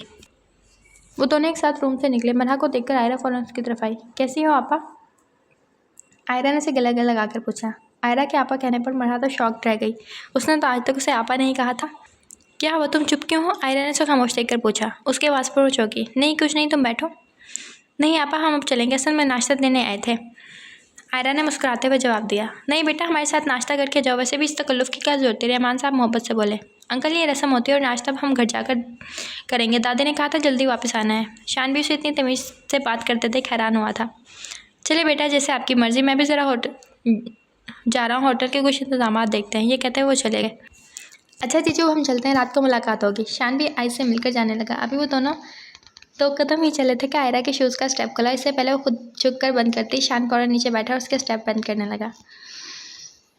आइस और मरहा दोनों ये मंजर देख रहे थे। मरहा तो देखकर मुस्कुराती। उसे इस वक्त आयरा की किस्मत पर अश्क आया था। जन मुरीद, आइस ने हंसी दबाते हुए कहा। आइस के लफ्ज़ पर मरहा ने उसे घूरा। घूर क्यों रही हो, सही तो कह रहा हूँ। आइस ने फ़ौरन सफाई दी। वो जन मुरीद नहीं बल्कि मोहब्बत करते हैं आयरा से। मरहा दांत पीस कर बोली, ये तुम्हारी नज़दीक मोहब्बत होगी, लेकिन मेरे नज़दीक जन मुरीदी है। आइस ने फ़ौरन अपना फ़लसफ़ा पेश किया। समझ लें जो आपको समझना है। खैर, मुझे भूख लगी है और मैं नाश्ता करने जा रही हूँ। कहते हुए वो पैर पटक कर चली गई और वो उसकी बात पर हैरान रह गया। पहले दिन की दुल्हन और बात ऐसे करके गई थी जैसे एक साल हो गया उसकी शादी को। आइस सर झटक कर उसके पीछे हो लिया। रात को रिसेप्शन पर मरहा दादी लोगों के साथ घर आ गई थी और तब से अरोहा आयरे से पकड़ कर पूछ कर सवाल कर रही थी। क्या मसला है तुम दोनों का? कहा ना कुछ नहीं हुआ। मेरी तो उसने तारीफ तक नहीं की। मरहा एक एक लफ्ज़ चबा चबा कर बोली। हाय मान न मान, उसने कुछ ज़्यादा ही तुझ पर जुल्म कर दिया, तभी ऐसा कह रही है। क्यों आयरा? अरोहा ने उसे आँख मारी। सही कह रही हो आपा, ऐसे ही नहीं इसका मुँह बना हुआ। सुबह जब मैं इसके घर गई थी तभी इसका चेहरा गुस्से से सुर्ख था। लगता है जीजू ने इसकी एक नहीं सुनी। आयरा मज़े से बोली, उसका तो पता नहीं, तुम दोनों मेरी एक नहीं सुन रही। 1000 बार कह चुकी हो हमारे दरमियान ऐसा कुछ नहीं हुआ। जान छोड़ दो मेरी। मरहा तंग आकर बोली। इसका मतलब उसने तेरी बात मान ली, मेरा मशवरा काम आ गया। अरे वाह भाई, बहुत अच्छा निकला ये आइस तो। मुझे तो पहले ही लग रहा था वो तुझसे बहुत प्यार करता है, तेरी हर बात मानेगा। अरोहा अपने आप पर फख्र करते बोली। कौन सा मशवरा? वो तो आते ही मुझे ये कह रहे थे कि तुम अभी तक सोई नहीं। उसने तो ठीक से मुझे देखा भी नहीं, ना ही कोई मुंह दिखाई दी, और मैं उसके करीब आने से क्या रोकी हूँ, तो खुद ही मेरे करीब नहीं आया। मरहा मुँह बनाकर बोली। ओह, तो ये बात है। शायद वो थका हो इसलिए उसने तुमसे कोई बात नहीं की। अरोहा आइस की दफ़ा में बोली। बस कर दो आपा, इतना भी कोई थका नहीं होता कि पहली रात अपनी बीवी की शान में थोड़ी बहुत तारीफ़ ही ना कर सके। वो जल बुनकर बोली। अच्छा तुम दिल छोटा मत करो, सब ठीक हो जाएगा। अरोहा ने उसे तसल्ली दी। इससे पहले मजीद वो कुछ कहती, फ़ोन की बेल बजी। किसकी कॉल है? आयरा ने पूछा। आइस की, मरहा ने नागवारी से जवाब दिया। देखो मैंने कहा था ना सब ठीक हो जाएगा, और देखो हो भी गया। यकीनन उसे तुम्हारी याद आ रही होगी। अच्छा उसे थोड़ा इग्नोर करना। शादी के शुरू में अगर बीवी इग्नोर करती है तो मियाँ के दिल में उसको मोहब्बत और बढ़ जाती है। और रोहा ने उसे एक और टिप्स दी। आप बस कर दो, पहले फ़ोन तो उठाने दो। मरहा चिढ़कर बोली। जी फरमाएं। फ़ोन उठाते ही मरहा सपाट लहजा में बोली। ना चाहते हुए भी उसके दिमाग में अरोहा की बात अटक गई कि वो उसे इग्नोर करे। ये क्या तरीका है बात करने का? पहले सलाम करते हैं फिर कोई अगली बात। चलो सलाम करो। आइस के अंदाज में सख्ती थी। उसकी बात पर मरहा ने फ़ोन कान से हटाकर घूरा। आयरा और अरोहा तो उसके चेहरे के तासरात देख रही थी। क्या हुआ, आई लव यू कह रहा है? अरोहा ने पूछा। खबरदार मरहा, जो उसे इस बात का जवाब दिया तो आयरा फ़ौरन बोली। मरहा का दिल क्या उन दोनों का सर फाड़ दे, और आइस का भी। मरहा ने दोबारा फ़ोन कान से लगाया। क्या हुआ, सलाम कहना नहीं आता? जो अभी तक खामोश हो। आइस की आवाज़ उभरी। अस्सलाम वालेकुम। मरहा दांत पीस कर बोली, और उसके सलाम करने पर तो आयरा और अरोहा ने हैरानगी से एक दूसरे को देखा। वालेकुम सलाम। मैंने इसलिए फ़ोन किया था कि तुम्हें बता दो कल दोपहर में मैं तुम्हें लेने आ रहा हूँ, तैयार रहना। आइस ने ये कहते हुए कॉल काट दी। कॉल बंद होते ही मरहा ने फ़ोन पटका। क्या हुआ, क्या कह रहा था? अरोहा ने तजस्सुस से पूछा। कह रहा था बाहर में जाओ, तुम और तुम्हारी बहनें। मरहा ये कहते हुए कमरे से बाहर निकल गई। हैं, ये क्या बात हुई? ऐसे क्यों कहेगा वो हमें? अरोहा मुँह बनाकर बोली। छोड़ो आपा, जैसी ये है वैसे ही इसका शोहर है। आयरा ने अपनी तरफ से उसे समझाया। कब आएंगे जीजू? आयरा ने मरहा से पूछा, जो उस वक्त फ़ोन में गेम खेलने में मसरूफ़ थी। वो कहते हैं शाम में आऊँगा, अभी उन्हें कहीं जाना है। मरहा ने जवाब दिया। कहीं उनका दिल तो नहीं बदल गया तुम्हें वापस ले जाने के लिए? आयरा ने शरारत से कहा। तो मुझे क्या फ़र्क पड़ता है? मरहा बेपरवाही से बोली। अब ये तो ना कहो कि तुम्हें फ़र्क नहीं पड़ता। आयरा मुँह बनाकर बोली। तुम मेरी छोड़ो, अपनी बताओ कब जा रही हो? शान भाई कब आएंगे तुम्हें लेने? मरहा ने बात बदली। मैं फ़िलहाल नहीं जा रही, कुछ दिन यहीं रुकूंगी। अभी वो मज़ीद कुछ कहती कि उसकी नज़र शान पर पड़ी, जो मज़े से दरवाजे से टेक लगाए उन दोनों की बातें सुन रहा था। शान भाई आप कब आए, और वहाँ क्यों खड़े हैं? अंदर आए ना। मरहा अदब से खड़ी हुई। शान को देखकर तो आयरा गुस्से से सुर्ख हुई थी। अभी आया हूँ, आज ऑफिस से जल्दी छुट्टी मिल गई तो सोचा आयरा को लेकर ही घर जाऊँ। शान ने मुस्कुराते हुए जवाब दिया। मुझे तुम्हारे साथ नहीं जाना। आयरा स्पार्ट लहजे में बोली। अरे क्यों नहीं जाना? मरहा की शादी हो चुकी है, अब घर चलो। शान का अंदाज मोहब्बत से भरपूर था। जब कह दिया नहीं जाना तो नहीं जाना, और आइंदा लेने मत आना। आयरा गुस्से से बोली। आयरा के अंदाज पर मरहा और शान दोनों हैरान हुए। क्या हो गया आयरा, कैसे बात कर रही हो? तुम भाई से? मरहा सर लहजे में बोली। तुम चुप करो, मुझे अब इससे 2 टोक बात कर लेने दो। बहुत हो गया तमाशा, अब सब खत्म हो ही जाए तो बेहतर है। आयरा अपनी जगह से उठी। आयरा की आवाज़ सुनकर दादी और हलीमा बेगम भी अंदर आई। कौन सा तमाशा, क्या कह रही हो? तो मुझे कुछ समझ नहीं आ रहा। शान नासमझी से बोला, यही कि मैं अब तुम्हारे साथ नहीं रहना चाहती, मुझे तलाक दो। आयरा के अल्फाज सुनकर वहाँ सब सकते में आ गए। शान को भी कुछ समझ नहीं आई थी वो क्या कह रही है। आयरा, तुम्हारा दिमाग ख़राब हो गया है? ये क्या बोल रही हो? अगर ये मजाक है तो बहुत घटिया मजाक है। तुम जानती हो मुझे ऐसी बातें नहीं पसंद। शान उसके करीब आकर लड़खड़ाती आवाज़ में बोला, ये मजाक नहीं है, मैं बिल्कुल सही कह रही हूँ। मुझे तुम्हारे साथ नहीं रहना, मुझे तुमसे तलाक चाहिए। आयरा अपनी जिद पर बात पर जिद थी। तुम क्या? अब मैं भी तुम्हारे साथ नहीं रहूँगा। जिस लड़की को मेरी मोहब्बत की कदर नहीं, उसके साथ रहने का कोई फ़ायदा नहीं। मैं ही पागल था जो समझा था कि तुम बदल गई हो, मेरी मोहब्बत तुम्हें बदल देगी, पर नहीं, मैं गलत था। तुम्हें खुद गर्ज लड़की हो, सिर्फ और सिर्फ पैसे से प्यार करती हो, और तुम्हें तलाक चाहिए ना तो मुझसे। ठीक है, मैं तुम्हें। इससे पहले वो कुछ कहता, हलीमा बेगम उसके आगे हाथ जोड़कर खड़ी हो गई। नहीं शान, तुम इसे तलाक मत देना, तुम्हें अल्लाह का वास्ता है। हलीमा के आंसू उसके गाल भिगो रहे थे। हलीमा के हाथ जुड़े देख वो बिना कुछ कहे आंखें रगड़ता वहाँ से चला गया। शान के जाते ही हलीमा बेगम ने एक ज़ोरदार थप्पड़ आयरा के मुंह पर दे मारा। हलीमा, इससे पहले दादी हलीमा को रोकती हलीमा फ़ौरन बोली, बेजी आप हम दोनों के बीच मत आना। आज मुझे इसे बात कर लेने दें, बहुत बर्दाश्त कर लिया इस हरकतों को। ये कहता आयरा की तरफ मुड़ी। तू किस बात पर इतना कर रही है? क्या है तेरे पास? बाप तेरा है नहीं भाई, तुझे अल्लाह ने दिया नहीं, कोई ज़मीन जायदाद तेरे बाप तेरे लिए छोड़ के नहीं गया, फिर क्या है जिस पर तू इतना कर रही है? वो गुस्से से बोली, अम्मा तुम जो मर्जी कहो, मुझे इसके साथ नहीं रहना। आयरा बीबी अपनी बात पर कायम थी। हलीमा बेगम ने एक और ज़ोरदार थप्पड़ उसके मुंह पर दे मारा। बकवास बंद कर। तुझे क्या लगता है शान से तलाक लेने के बाद तुझे कोई अमीर का भी लड़का मिल जाएगा जो तुझे महारानी बनाकर रखेगा? नहीं बीबी, ऐसा नहीं होता। तलाक याफ्ता के लिए सिर्फ और सिर्फ तलाक याफ्ता का ही रिश्ता आता है, वो भी 4 बच्चों का बाप। और अगर किसी गैर शादीशुदा का रिश्ता आ भी गया तो वो भी कोई तेरे बाप की उम्र का ही होगा। बेशरम लड़की, तुझे तो उसने फूलों की तरह रखा था। पूछ उन लड़कियों से जिन्होंने मेके में कभी उठकर पानी तक नहीं पिया, लेकिन ससुराल में कुत्ते की तरह काम करना पड़ता है, और रात को शौहर के 2 मोहब्बत के बोल भी सुनने को नसीब नहीं होते, फिर भी माँ बाप की खुशी की खातिर खामोश रहती हैं कि उनकी वजह से वो दुखी ना हो। और अब तो मैं भी यही चाहती हूँ कि वो तुझे छोड़ दे, क्योंकि जो आपकी मोहब्बत ना करे उसे छोड़ ही देना बेहतर है। दिल तो करता है तेरा गला दबा दूँ। ये कहते हुए उन्होंने उसके गले पर अपने हाथ रखे। अम्मा छोड़ो, क्या कर रही हो? मर जाएगी ये। मरहा हलीमा के हाथ उसकी गर्दन से हटाने की कोशिश कर रही थी। हलीमा छोड़, पागल हो गई है क्या? होश में आ। दादी ने हिम्मत करके आयरा से उसे दूर किया। तो बताएं बेजी, मैं क्या करूँ? इस लड़की ने मेरी ज़िंदगी हराम कर दी है। हलीमा बेचकियों से रो रही थी। तो बाहर चल, सब ठीक हो जाएगा। दादी हलीमा का हाथ पकड़कर बाहर ले गई और मरहा ने बेबसी से आयरा को देखा। शान घर बहुत गुस्से में आया था। अभी वो किसी को कुछ बताना नहीं चाहता था, इसलिए खामोशी से अपने कमरे में चला गया। आसिया, ये शान इतने गुस्से में क्यों आया है? राफिया बेगम ने हैरानी से पूछा। पता नहीं अम्मी, भाई तो कह रहे थे आज आयरा को लेकर आएंगे। फिर ऐसे अकेले क्यों आए हैं? जाए आप जाकर पूछे क्या हुआ है, क्यों इसके अंदर गुस्से में आए हैं। मैं पानी लेकर आती हूँ। अच्छा ठीक है। ये कहते हुए वो उसके कमरे की तरफ चल दी। कुछ देर बाद आफिया उसके कमरे में दाखिल हुई, जहाँ वो खामोशी से आंखें मूंदे लेटा था। शान, राफिया ने मोहब्बत से आवाज़ दी। राफिया की आवाज़ पर वो फ़ौरन उठ पड़ा। जी अम्मी। शान की आवाज़ बमुश्किल ही निकली थी। खैर है, तुम्हारी तबीयत ठीक है? उन्होंने पूछा। जी मैं ठीक हूँ। आसिया भी पानी लेकर आ चुकी थी। भाई कोई बात है, आप इसके अंदर गुस्से में क्यों आए हैं? आसिया पानी उसे थमाते बोली। नहीं ऐसी कोई बात नहीं, बस ऑफिस का काम ज़्यादा था इसीलिए। शान खुद को नॉर्मल करते हुए बोला। लेकिन तुम तो आयरा को वापसी पर साथ लेकर आने वाले थे था? क्या वो नहीं आई या तुम नहीं लाए? राफिया बेगम ने सवालिया नज़रों से शान को देखा। राफिया की बात पर शान ने गिलास ज़मीन पर दे मारा। आइंदा कोई उसका नाम नहीं लेगा इस घर में, सुना आपने? नहीं आएगी वो, यहाँ छोड़ दिया है मैंने उसे। ये कहते हुए वो कमरे से बाहर निकल गया। राफिया और आसिया ने आज तक उसे इतने गुस्से में नहीं देखा था। ऐसा क्या हो गया जो इस तरह ये गुस्सा कर रहा है? दोनों ने सवालिया नज़रों से एक दूसरे को देखा।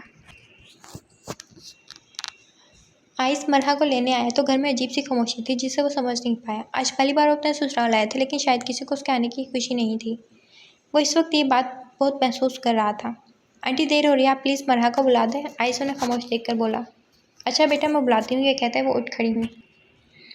आइस बेटा खामोश क्यों हो? दादी ने पूछा। नहीं ऐसी तो कोई बात नहीं। आई थिंक आप लोग कुछ परेशान लग रहे हैं। ना चाहते हुए भी आइस ने पूछ लिया। नहीं ऐसी कोई बात नहीं, बस आयरा की तबीयत ठीक नहीं इसीलिए।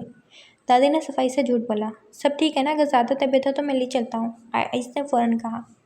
नहीं अब तो काफ़ी ठीक है, तुम फिक्र नहीं करो। और बेटा बुरा मत मनाना, तुम आज पहली बार हमारे घर आए और हमने तुम्हारी खिदमत वैसी नहीं की जैसी करनी चाहिए थी। दादी शर्मिंदा होते बोली। अरे नहीं दादी आप ऐसा मत कहें, आप लोग तो बहुत अच्छे हैं और मैं क्यों बुरा मनाऊंगा भला? मैं भी तो आपका ही बेटा हूँ, इस घर का हिस्सा। आयुष ने नरमी से कहा। जीते रहो बेटा, अगर मरहा कुछ गलत कह दे तो गुस्सा मत करना, उसे छोड़ना मत। ये बोलते हुए दादी की आंखें भर आईं। दादी आप ऐसा क्यों कह रही हैं? मैं उसे क्यों छोड़ूंगा? वो बहुत अच्छी है, मैं आपसे वादा करता हूँ चाहे जो भी हो जाए मैं कभी मरहा को नहीं छोड़ूंगा। आयुष ने यकीन दहानी कराई। अल्लाह तुम्हें एक दूसरे के साथ खुश रखे, दादी ने दिल से दुआ दी। आयुष बाहर बुला रहा है, तूने भी उसके साथ जाना है या तलाक लेनी है? हलीमा अंदर दाखिल होता सपाट लहजे में बोली। नहीं नहीं अम्मा, मैं जा रही हूँ, बस अपनी चीज़ें कुछ रहती थी वो उठा रही थी, बस मैं आयरा से मिलकर आ रही हूँ। मरहा ये कहते हुए उठी। कोई जरूरत नहीं उससे मिलने की, 2 मिनट में बाहर आ। जी अम्मा, मरहा ने अदब से जवाब दिया। पूरे रास्ते मरहा ने आइस से कोई बात नहीं की। 1-2 बार आइस ने बात करने की कोशिश की पर मरहा ने मुख्तसर जवाब दिया। घर आने पर भी मरहा कुछ खाए बगैर खामोशी से लेट गई। आइस ने भी उससे कुछ नहीं पूछा। उसे लगा था शायद उसके साथ आना नहीं चाहती, इसलिए वो ऐसे रिएक्ट कर रही है। रात को जब उसकी आँख खुली तो उसकी नज़र मरहा पर पड़ी, जो रात को जिस पोजीशन में सोई थी अभी भी उसी पोजीशन में लेटी थी। उसके साथ एक रात गुजारने के बाद उसे यह अंदाज़ा लगा लिया था कि वो ऐसे नहीं सो सकती। मरहा, आइस ने उसे आवाज़ दी। जी, मरहा ने बिना करवट बदले जवाब दिया। इधर देखो मेरी तरफ, आइस ने लाइट ऑन करते हुए कहा। आपको कोई काम है तो बता दे, मुझे नींद आ रही है। मरहा खुद पर कंफर्टर डालते हुए बोली। मैंने कहा मेरी तरफ देखो। अब की बार आइस की आवाज़ में सख्ती थी। मरहा आंखें साफ करती हुई खामोशी से उठ बैठी। तुम रो रही हो, क्या हुआ है? आइस ने उसके करीब आकर पूछा। मरहा बिना कुछ कहे उसके गले लगकर रो दी। मरहा क्या हुआ है, बताओ मुझे, ऐसे क्यों रो रही हो? इसकी आवाज़ में फिक्रमंदी थी। शान भाई आयरा को तलाक दे रहे हैं। ये कहते हुए वो फिर से रोना शुरू हुई। मरहा की बात पर आइस को शौक लगा। उसे एक पल लगा था ये समझने में कि दादी वो सब क्यों कह रही थी। शायद आयरा की इज्जत रखने के लिए उसकी तबीयत का बहाना बना रही थी। कुछ नहीं होता, उसे तलाक नहीं देगा, तुम परेशान मत हो, आइस ने तसल्ली दी। नहीं, आपको नहीं पता, वो बहुत गुस्से में थे। वो आयरा ने खुद उनसे तलाक का मुतालबा किया है। मरहा सूं सूं करते हुए बोली। अरे मेरी भोली बेगम, गुस्से में कहा है, दी तो नहीं है ना? आइस ने पूछा। नहीं दी नहीं, पर वो। लेकिन आइस ने उसकी बात काटी। वो नहीं देगा, बहुत प्यार करता है तुम्हारी बहन से, इतना कि शायद मैं भी तुम्हें ना कर पाऊँ। उसकी आंखों में मैंने मोहब्बत देखी है। आइस की बात पर मरहा ने आंखें झुकाई। ये तुम्हारे घर का मामला है, मुझे पूछना नहीं चाहिए, लेकिन आयरा शान से तलाक क्यों चाहती है? वो इतना अच्छा और इतनी मोहब्बत तो करता है उससे। आइस ने हैरानी से पूछा। अब उसे क्या बताते कि आयरा बिना किसी वजह के उसे तलाक मांग रही थी? क्या हुआ, तुम बताना नहीं चाहती? आइस ने उसकी खामोशी पर फिर से पूछा। मरहा उसकी आवाज़ पर चौंकी। कोई बात हो तो मैं आपको बताऊं, मुझे खुद नहीं पता। मरहा नज़रें झुकाए बोली। अच्छा चलो कोई बात नहीं, सब ठीक हो जाएगा और आराम से सो जाओ, सुबह आराम से बात करेंगे। और हाँ, अब रोना मत। आइस उसके आंसू साफ करते हुए मोहब्बत से बोला। मरहा खामोशी से लेट गई। आइस भी उसके करीब लेट गया। उसे अच्छा लगा था कि उसके गले लगी और अपने दिल की बात उससे कही। आइस, मरहा ने उसे आवाज़ दी। आइस उसको देखकर बोला। थैंक्स, मरहा ने कहा। किस लिए? आइस ने पूछा। मुझे हौसला देने के लिए। ना चाहते हुए भी उसे आइस का हौसला देना अच्छा लगा था। उसकी बात पर मुस्कुराया और उसको खुद से करीब किया। बीवी हो तुम मेरी, तुम्हारी हर परेशानी अब मेरी परेशानी है। आइस का ऐसे खुद से करीब करने पर मरहा शर्माई, जिसको आइस ने भी महसूस किया। क्या हुआ, शर्म आ रही है? आइस अब उसका मूड ठीक करना चाहता था। उसकी बात पर मरहा ने नज़रें झुकाई, जिस पर आइस हंस दिया। मैडम, शायद आपको याद नहीं है कि शादी की पहली रात आप अपनी दोनों टांगें अपना बाजू मुझ पर रखकर सोई थी। मैंने सोचा इससे पहले आप खुद करीब आए, मैं ही आपको करीब कर लूँ। आइस की बात पर मरहा शर्म से लाल हुई। अच्छा चलो अब सो जाओ, रात काफ़ी हो गई है। ये कहते आइस ने आंखें मूंद ली। कुछ ही देर बाद मरहा भी नींद की वादियों में खो गई। मरहा, आइस फ्रेश होकर आया तो वो अभी तक वैसे ही सो रही थी जैसे वो उसे छोड़ के गया था। मरहा उसकी आवाज़ पर टस से मस ना हुई। रात देर से सोने की वजह से वो भरपूर नींद ले रही थी। मरहा उठो, मुझे देर हो रही है। अब तुमने हॉस्पिटल नहीं जाना? अब की बार आइस ने कंफर्टर उसके ऊपर से खींचा। उफ, क्या हो गया है? आराम से उठा ली, इसमें इतना ज़ोर से बोलने वाली क्या बात है? मरहा ने गुस्से में कहा। कुछ देर पहले मैं तुम्हें आराम से ही उठा कर गया था, लेकिन तुम नहीं उठी। फ्रेश होने के बाद जब मैं वापस आया तब भी तुम आराम से उठाया था, लेकिन फिर भी नहीं उठी, इसलिए ऐसे उठाया है। उठो जल्दी से, आइस बज़ाहिर संजीदगी से बोल रहा था। तो क्या हुआ, 3 दिन की दुल्हन है, कुछ दिन तो आराम से उठूंगी ना? मरहा मुँह बनाकर बोली। कौन सी दुल्हन? शादी वाले दिन बस दुल्हन होती है, उसके बाद आम लड़कियों की तरह घर के काम करती है। और तुमने मेरे साथ हॉस्पिटल नहीं जाना? आइस ने पूछा। नहीं, अभी कुछ दिन तक नहीं जाऊँगी। अच्छा ठीक है, मत जाओ, पर उठो, मेरे लिए जल्दी से नाश्ता बनाओ। आइस वार्डरोब से शर्ट निकालते बोला। आइस की बात पर तो मरहा की आंखें फटी की फटी रह गई। मुझे नाश्ता नहीं बनाना आता। उसकी बात पर आइस ने उसे घूरा। तुम्हें कुछ आता भी है? सोती तुम ठीक से नहीं हो, लिपस्टिक तुम्हें लगानी नहीं आती, और आज एक और इंकशाफ के तुम्हें नाश्ता बनाना नहीं आता। तुम लिस्ट बना दो कि तुम्हें क्या कुछ नहीं आता। आइस नागवारी से बोला। मुझे घर का कोई काम नहीं आता, मरहा चेहरे पर मासूमियत सजाए बोल रही थी। सच में तुम्हें कोई काम नहीं आता? आइस ने सवालिया नज़रों से उसकी तरफ देखा तो मरहा ने नफ़ी में सर हिलाया। चलो कोई बात नहीं, आइस उसके बालों को मोहब्बत से माथे से हटाते हुए बोला। मरहा उसकी बात पर मुस्कुराती। उसे अच्छा लगा था आइस ने उसे कुछ नहीं कहा। अब मैं सो जाऊँ? मरहा ने मासूमियत से पूछा। बिल्कुल नहीं, अगर कुछ नहीं आता तो सीखो। नाश्ता बनाना कोई मुश्किल काम नहीं है, सीखोगी तो आ जाएगा। मैं बाहर इंतज़ार कर रहा हूँ, जल्दी से फ्रेश होकर किचन में चली जाओ। ये कहते हुए कमरे से बाहर चला गया। किस कदर तेज़ी इंसान है, मिस ना कहीं का। पहले कहते कोई बात नहीं, फिर एकदम से अपनी बात बदल गए। मरहा पैर पटक कर वॉशरूम में घुस गई। आयरा अपना सामान उठाकर कमरे से बाहर निकली तो हलीमा बेगम ने हैरानगी से उसकी तरफ देखा। अब कहाँ जा रही है मुंह काला करने? हलीमा बेगम ने सपाट लहजे में कहा। अपने घर। यह क्लफसी जवाब। कौन सा घर? जिसमें कल तू ना जाने से इनकार किया था और जिसकी वजह से तू अपना घर कह रही है, उसके साथ तो तू रहना ही नहीं चाहती। हलीमा बेगम एक एक लफ्ज़ चबाकर बोल रही थी। अम्मा गलती हो गई, जो कुछ कल मैंने कहा। आयरा दुख से बोली। गलती नहीं, गुनाह क्या? और तुझे क्या लगता है वो तुझे रखेगा? इससे पहले वो कोई जवाब देती दादी फ़ौरन बोली। हलीमा वो रखेगा, प्यार करता है इससे। दादी ने यकीन दहानी कराई। बेची क्या हो गया है आपको? जिस तरह कल इसने उसकी तस्लील की कि अब शान के दिल में इसके लिए प्यार होगा। आपने देखा था क्या सलूक किया था इसने? मेरा आपका भी ख्याल नहीं क्या? इतना सब कुछ होने के बाद भी ये सब कह रही है। एक रात में इसे अपनी गलती का एहसास भी हो गया। अब बात की क्या गारंटी है कि आइंदा ये कुछ नहीं करेगी ऐसा? हलीमा गुस्से से बोली। हलीमा, गलती का एहसास होने में एक पल लगता है। तुझे तो खुशी होनी चाहिए कि इसे जल्दी अपनी गलती का एहसास हो गया और मुझे यकीन है अब दोबारा ऐसी गलती नहीं करेगी। जज्बाती है और कल सब कुछ इसने जज्बात में आकर कहा था। दादी आयरा का भरपूर दफ़ा कर रही थी। दादी की बात पर हलीमा खामोश हुई। आयरा दरवाजे के पास पहुंची तो हलीमा बेगम ने उसे आवाज़ दी। सोच समझ कर उस घर में कदम रखना। अब दोबारा तो उस घर में शान के साथ इज्जत से आएगी और उसके गैर तेरे लिए इस घर के दरवाजे बंद हैं। आयरा ने मुड़कर हलीमा की तरफ देखा और आंखें रगड़ती घर से निकल गई। आयरा के जाते ही दादी हलीमा से मुखातिब हुई। तू परेशान मत हो, मैंने राधे से समझाया था इसलिए जा रही है। इसे अपनी गलती का एहसास है। बच्ची नहीं है, समझती है कि शान के बगैर अब इसकी कोई ज़िंदगी नहीं है। लेकिन बेटी, मुझे नहीं लगता ये अब उसके साथ खुश रहेगी। हलीमा ने अपना खदशा बयान किया। अरे ये अपनी मर्जी। क्या पाए पका रही हो? जितनी देर लग रही है? आइस किचन में आते से बोला, जो नाश्ता बनाने की नाकाम कोशिश कर रही थी। बना लिया है, बस ला रही थी। मरहा ने नागवारी से जवाब दिया। उफ़, ये तुमने पराठा बनाया है, इसकी हालत देखिए। ये मैं खाऊंगा? आइस पराठा हाथ में लिए उससे पूछ रहा था जो किसी और ही दुनिया का नक्शा पेश कर रहा था। जी बिल्कुल, आपने ही कहा था कि सीखोगी तो ही आएगा। अब सीख रही हूँ, इसलिए अब आपको ये खाना पड़ेगा।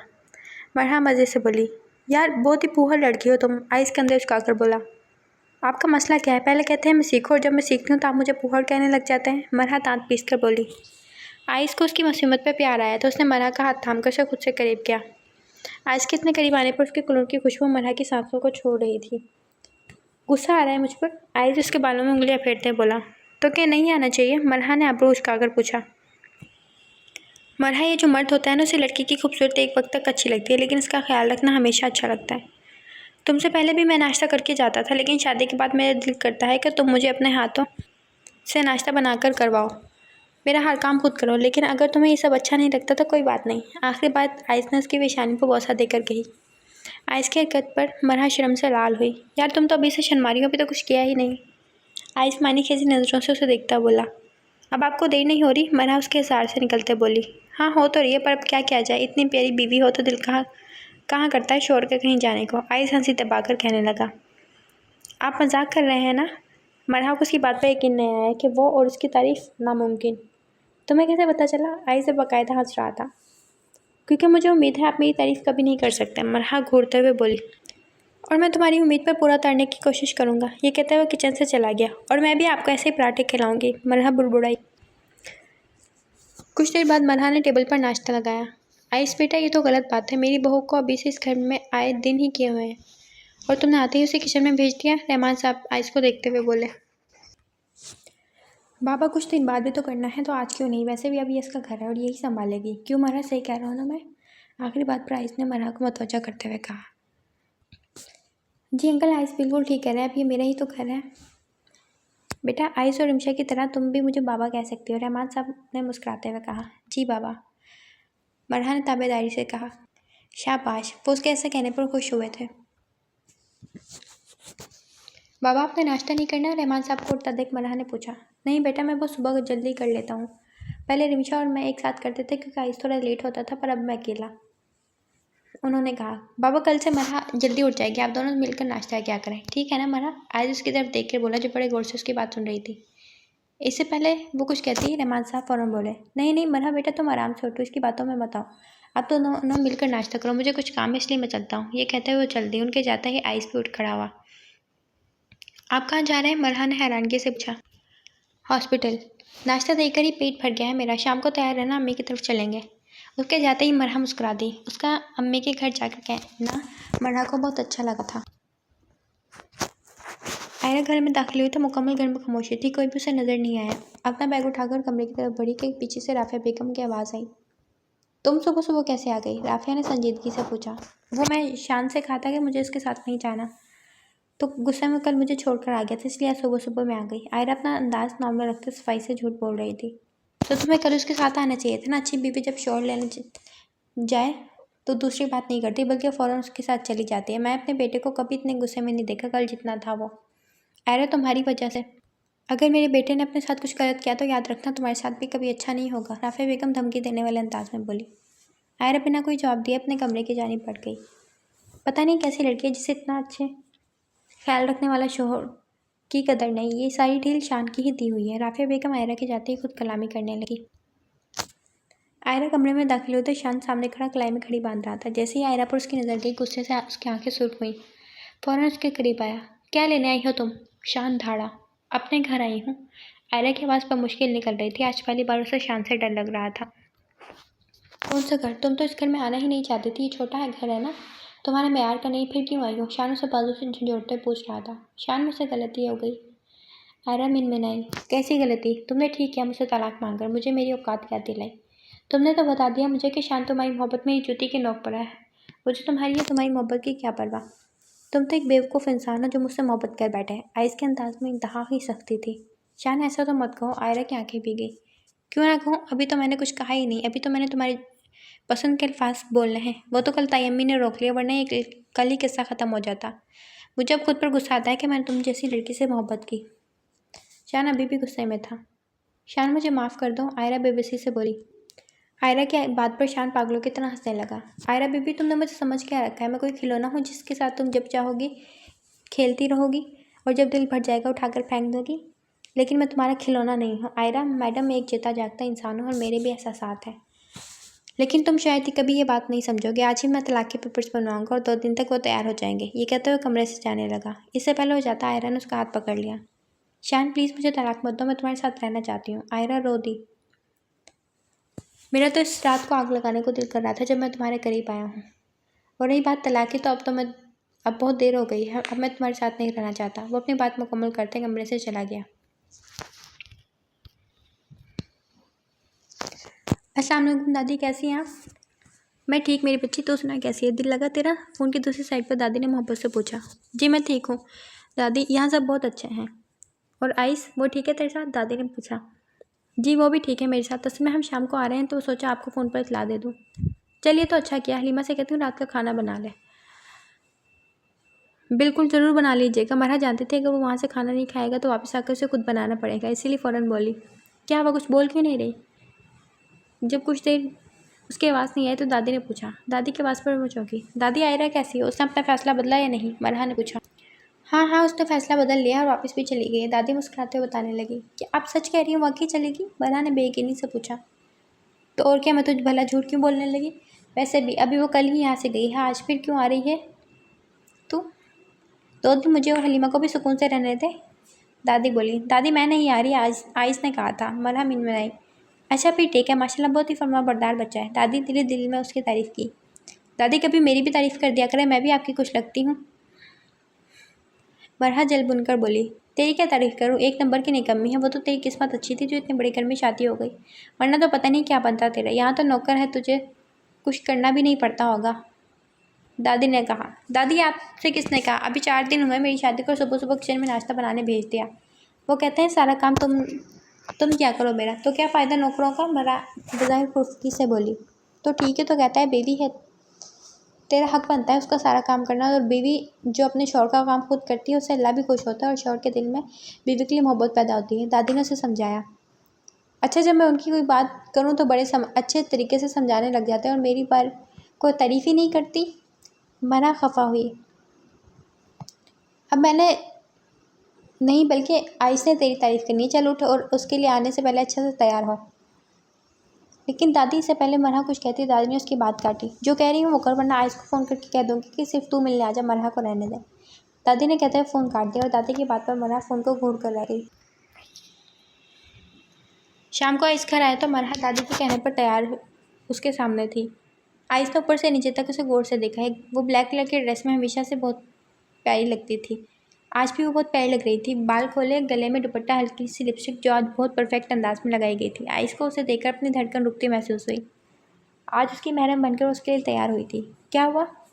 आइस की नज़र खुद पर महसूस करते मरहा ने पूछा। मैं ये सोच रहा था तुम इतना तैयार क्यों हुई हो, कहीं जा रही हो क्या?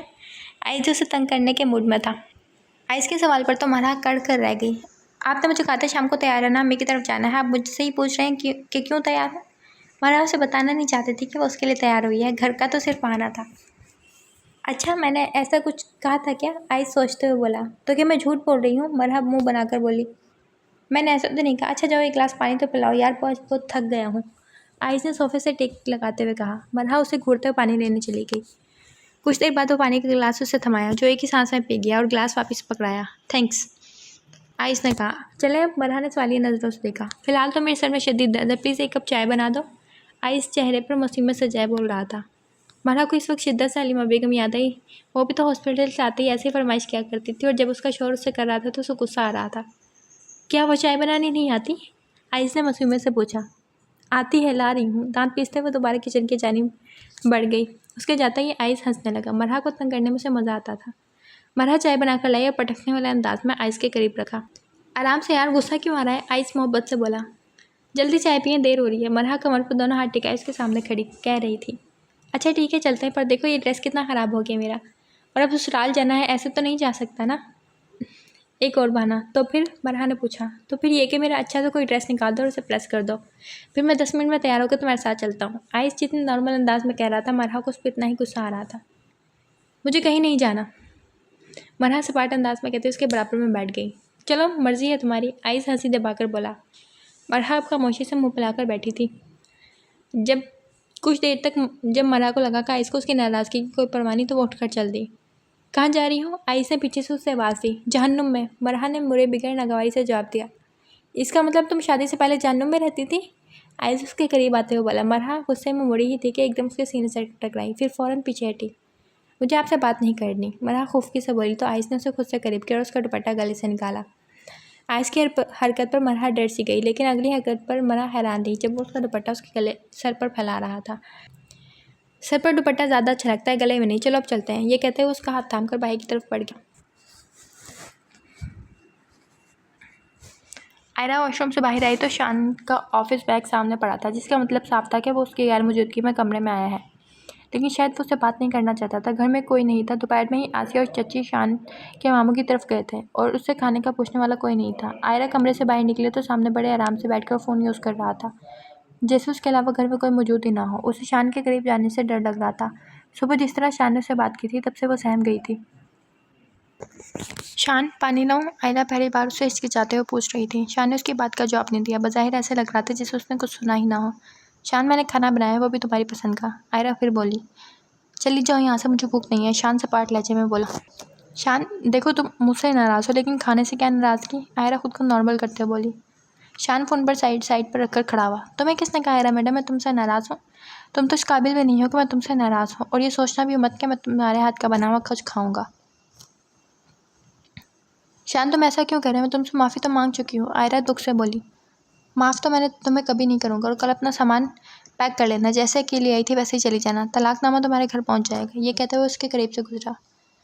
देखो शान, मुझे तुमसे तलाक नहीं चाहिए, क्यों अब मेरे साथ ऐसा कर रहे हो? आयरा की आंखें भीग गई और शान उसकी बात पर तंजिया मुस्कुराया।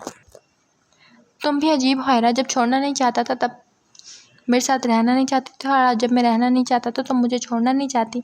और मैं तुम्हारे साथ कुछ भी नहीं कर रहा, जो कुछ किया है तुमने खुद अपने साथ किया है, तो अब मैं भी कर रहा हूँ जो तुम चाहती थी। शान, इससे पहले वो कुछ कहती, शान उसकी बात काटी। आयरा, अब कुछ कहने को नहीं बचा, तुमने अपने हाथों से सब ख़त्म किया। रात मरहा और आइस हलीमा के घर से बहुत देर से आए थे। आयुष को वहाँ दादी से बातें करना इतना अच्छा लग रहा था कि मजबूरन मरहा ने इसे वापस जाने को खुद कहा कि बाबा इंतज़ार कर रहे होंगे। बाबा के नाम पर वो उठा था। क्या हुआ, तुम्हें अच्छा नहीं लग रहा मुझसे दादी का प्यार करना? आयुष उसे देखते बोला, जो साइड टेबल पर अपनी चूड़ियाँ उतार कर रख रही थी। ऐसी बात नहीं है, काफ़ी देर हो गई थी, मैंने सोचा बाबा इंतज़ार कर रहे होंगे इसलिए मैंने आपसे कहा था। अगर आपका दिल कर रहा है तो आप कल फिर मिल लाइएगा। मरहा ने नागवाई से जवाब दिया। वैसे आइडिया बुरा नहीं, लेकिन क्या करो, हॉस्पिटल से वापसी पर थक जाता हूँ और तुम्हारे हिस्से की भी ड्यूटी आजकल मुझे देनी पड़ती है। वैसे तुम कब से स्टार्ट कर रही हो? आयुष ने पूछा। अभी फ़िलहाल नहीं, लेकिन नेक्स्ट वीक से इंशाल्लाह, मरहा ने कहा। गुड। मरहा एक बात पूछूं? आयुष संजीदगी से बोला। मरहा बोली। मेरी बात का गलत मतलब तो नहीं लोगी ना? आयुष ने कंफर्म करना चाहा। आप क्या पूछना चाहते हैं? आपकी बार मरहा उसकी तरफ मुतवज्जो हुई। क्या तुम वाकई मुझसे नहीं बल्कि अबरार से शादी करना चाहती थी? कहीं तुम अबरार को? आयुष ने अपनी बात अधूरी छोड़ी। उसे खुद भी समझ नहीं आई थी उसने ये बात मरहा से क्यों पूछी है, पर एक वहम था जो उसके दिल से निकल नहीं रहा था, इसलिए आज उसने हिम्मत की और उसे पूछ ही लिया। आयुष की बात पर तो मरहा को शौक लगा था। उसे उम्मीद नहीं थी कि आयुष इस कदर तंग जहन का मालिक हो सकता है। उसे एक पल नहीं लगा ये समझने में कि शादी की पहली रात से अब तक वो उसके करीब क्यों नहीं आया। मैं सोच भी नहीं सकती थी कि आप मेरे लिए ऐसा सोच रहे हैं, और मैं पागल ही समझती थी कि आपकी नेचर ऐसी, लेकिन आप तो मुझ पर शक कर रहे हैं। तभी शादी की पहली रात आपने मुझे देखा तक नहीं। आइस, मैंने सब कुछ भूलकर आपके साथ ज़िंदगी का आगाज़ किया था। मेरे तो जहन में भी नहीं था कि आप डॉक्टर अबरार को लेकर इस कदर संजीदा हैं। मरहा के आंसू उसकी गालों को भिगो रहे थे। मरहा, तो मेरी बात का गलत मतलब ले रही हो। मेरा मकसद तुम्हें हर्ट करना नहीं था और मैं तुम पर शक नहीं कर रहा। मैंने तुमसे बस। इससे पहले वो मज़ीद कुछ कहता, मरहा ने उसकी बात काटी। तो आइस, इस बात का क्या मकसद था? मैंने आपसे नहीं पूछा था कि आप शहर से दोस्ती थी क्या? तो क्या आप उसे पसंद करते थे? क्योंकि मुझे आप पर यकीन था। आइस, मैं वो लड़की हूँ जो घर में अम्मा की बातें सुन लेती थी पर घर को कोई काम नहीं करती थी। पर आपके एक कहने पर मैं आपका हर काम कर देती थी। पता है क्यों? वो इसलिए क्योंकि मैंने आपको दिल से कबूल कर लिया है, लेकिन शायद आपने नहीं किया। ये कहते हुए वो उठ खड़ी हुई। आइस ने फ़ौरन उसका हाथ थाम कर वापस बिठाया। सॉरी यार, मुझे नहीं पता था तो मेरे सवाल पर इतना हर्ट होगी। हाँ, ये बात सच है कि मैंने तुम्हारे बारे में गलत सोचा, लेकिन मैं गलत भी नहीं हूँ। जिस दिन तुमने मुझे बताया कि तुम मेरे लिए नहीं बल्कि अबरार के लिए हाँ की थी, बस उस दिन से ना चाहते हुए भी मेरे दिल से ये बात नहीं निकली और आज पूछ बैठा। मरहा, मैं एक मर्द हूँ और ना चाहते हुए भी मर्द अपनी औरत के बारे में बहुत हसास होता है, पर मैं कसम खा कर कहता हूँ मेरा दिल तुम्हारे लिए बिल्कुल साफ़ है। मैं सिर्फ तुमसे अपनी गलतफहमी दूर करने के लिए पूछा था, आइस ने मोहब्बत से कहा। आइस, ज़रूरी तो नहीं हर लड़की की ज़िंदगी में कोई ना कोई मर्द आया हो। ये शादी से पहले उसे किसी से मोहब्बत हो। डॉक्टर अबरार एक अच्छे इंसान है, लेकिन मेरे दिल में उनके लिए कोई फीलिंग नहीं। और आपको इनकार करने की वजह ये थी कि पहली मुलाकात में आपने मेरी बहुत इंसल्ट की थी, फिर अपना बदला लेने के लिए आपने मुझे सेल में भेज दिया। और मुझे अब भी यही लगा था कि शादी सिर्फ़ और सिर्फ आप मुझसे बदला लेने के लिए कर रहे हैं। मरहा ने कहा। मैं आइंदा तुमसे कभी ऐसा सवाल नहीं करूँगा, मुझे माफ़ कर दो। आइज़ उसके आंसू साफ करते हुए बोला। आपने अच्छा नहीं किया मुझसे ये पूछकर। मरहा ने एक बार फिर जताया। आई एम सॉरी मेरी जान, आइस ने कहा। आपने मेरी शादी के बाद से अब तक कोई तारीफ़ नहीं की। मरहा बच्चों की तरह से शिकवा कर रही थी। हाय सदके मेरी झुल्ली, वो तो मैंने इसलिए नहीं की कहीं तुम्हें मेरी नज़र ना लग जाए। आइस फिर फेबी से बोला। आप झूठ बोल रहे हैं? मरहा ने पूछा। अरे सच कह रहा हूँ, वो शादी की पहली रात में तुम्हारे करीब इसलिए नहीं आई क्योंकि मेरी तबीयत ठीक नहीं थी और बस किसी वजह से मूड भी ख़राब था। आइस ने उसे अपने हिसार में लेते खुमार भरे लहजे में कहा। मान लेती हूँ। मरहा को समझ आ गई थी कि उसके करीब आना चाहता है, इसलिए एक पल नहीं लगाया और रोहा की बात याद करने में। आइस उसके और करीब आने लगा जब मरहा ने अपने दोनों हाथों से खुद के करीब आने से रोका। क्या हुआ? आइस ने हैरानगी से पूछा। पहले आपको मेरी कुछ शर्ट मारनी पड़ेगी, मरहा ने कहा। कौन सी शर्ट? आइस हैरान हुआ। पहले आप वादा कीजिए कि आइंदा मुझ पर कभी शक नहीं करेंगे। हाँ बाबा, वादा करता हूँ। मैं तो पहले ही तुमसे पूछकर शर्मिंदा हूँ, आइस ने जवाब दिया। और आप ये भी वादा करें कि आप मुझसे कभी गुस्से से बात नहीं करेंगे। अरे मैंने पहले कब गुस्से से बात की? आइस हैरान हुआ। मरहा बहुत खुश हो रही थी कि उसकी हर बात मान रहा है। अच्छा एक और बात, अब क्या है? आइस इस बार आइस को उस पर सच पे गुस्सा आया था। देखा आपने गुस्सा किया, मरहा उसको घूरते बोली। इसके जवाब इस कदर जो इसके उसके इस कदर करीब था, मरहा को उससे बेइंतहा शर्म आ रही थी। अरे गुस्सा नहीं करा, पर आज तो हमारी इस कदर खूबसूरत रात तो तुम फजूल सी शर्तें लेकर बैठ गई हो, आइस ने कहा। आपा ने कहा था यही वक्त होता है शोर से अपनी बात। ये कहते हुए एकदम अपनी ज़ुबान दांतों तले दबाई। ओह, तो सारी बात तुम्हारी आपा ने की, और क्या क्या बताया है तुम्हारी आपा ने? आई सब उसके रुखसार को छूता दिलचस्पी से पूछ रहा था। कुछ नहीं, उसे अपने मुंह पर टोने पर गुस्सा आया। चलो ये तो अच्छी बात है, बाकी मैं तुम्हें बता दूंगा। ये कहते हुए उसकी पेशानी पर अपनी मोहब्बत की मोहर सट गई, जिस पर मरहा ने शर्म से नजरें झुका ली और उसकी सारी बातें दम तोड़ गई। आज उन दोनों के मिलन की रात थी और एक नई सुबह उनका इंतजार कर रही थी। मरहा ने खुशी खुशी अपने आप उसे सौंपा था और आइज ने उसे अपने दिल से अपनाया था। अगले दिन शाम को शान अपने कमरे में आया। आयरा घर वापस नहीं गई थी। शान ने भी उसे दोबारा घर जाने का नहीं कहा। वो चाहता था कि वो तलाक के बाद ही अपने घर वापस जाए। ऑफिस से वापसी पर तलाक के पेपर्स ले आया था और अब आयरा से साइन करवाने थे। उसमें इतनी हिम्मत नहीं थी कि आयरा से पहले इन पेपर्स पर साइन करे, इसलिए उसने वो पेपर्स पहले आयरा को देने का फैसला किया। शान जैसे ही कमरे में दाखिल हुआ, सामने आयरा को देखकर उसकी आंखें तर हुईं। वो खुद भी आयरा को छोड़ना नहीं चाहता था, लेकिन शायद अब वो एक साथ नहीं रह सकते थे। ये लो, शान ने लिफाफा कामते हाथों से उसकी तरफ बढ़ाया। ये क्या है? आयरा ने हैरानगी से पूछा। जिसकी कुछ दिन पहले तुमने मुझसे डिमांड की थी। मैंने तुमसे वादा किया था कि मैं तुम्हारी हर ख्वाहिश पूरी करूँगा, तो आज एक बहुत बड़ी ख्वाहिश भी पूरी कर दी। शान बोलते हुए शान की आवाज़ लड़खड़ा रही थी और आयरा को लगा किसी ने उसके सर पर आसमान दे मारा हो। एक पल लगा उसके आंसुओं को रुखसार भिगोने ले। आयरा फ़ौरन शान के पैरों में गिरी। शान, मुझे तलाक मत दो, मैं नहीं रह सकती तुम्हारे बगैर। आयरा अब हिचकियों से रो रही थी। शान को अंदाज़ा नहीं था वो ऐसी टेक करेगी। ये क्या कर रही हो? उठो नीचे से। शान झुककर उसे उठाता हुआ बोला। नहीं, मैं नहीं उठूँगी जब तक तुम मुझे माफ़ नहीं कर देते। प्लीज़ मुझे माफ़ कर दो, मुझे तलाक मत दो। आयरा रोते हुए बोली। अच्छा उठो तो सही। शान ने भी शान भी अब की बार रो दिया। शान ने आयरा को थामकर उसे अपने सामने बेड पर बिठाया। तुम एक फ़ैसला कर लो, तुम मेरे साथ रहना चाहती हो या नहीं? आयरा, मुझ में हिम्मत नहीं तुमसे दूर जाने की। बहुत हौसला किया है मैंने ये सब करने का। अब खुद को और मुझे कमज़ोर मत बनाओ, शान ने कहा। शान, मैं नहीं जानती कि मैं तुमसे दूर होकर कितना जुल्म कर रही हूँ अपने साथ। तुम्हारी उस कुछ दिन पहले की नफ़रत ने मुझे तुमसे मोहब्बत करने पर मजबूर कर दिया और तब मुझे एहसास हुआ कि दौलत ही सब कुछ नहीं होती। शोहर की मोहब्बत ही दुनिया की कीमती चीज़ है। शान, मैं पागल थी जो पैसे के पीछे भागती थी। बिना सोचे समझे तुमसे तलाक का मुतालबा कर लिया, लेकिन कुछ दिनों में पता चल गया कि मैं तो खुद तुम्हारे बगैर नहीं रह सकती। दादी ठीक कहती है, मैं वाकई किस्मत वाली हूँ जो तुम मुझे मिले, और अगर आज तुम मुझे छोड़ दोगे तो मुझसे बड़ी बदकिस्मत और कोई नहीं होगी। आयरा की आंखें बिन मौसम की बरसात की तरह बरस रही थी। तुम्हें क्या लगता है मेरे लिए तुम्हें छोड़ना आसान था?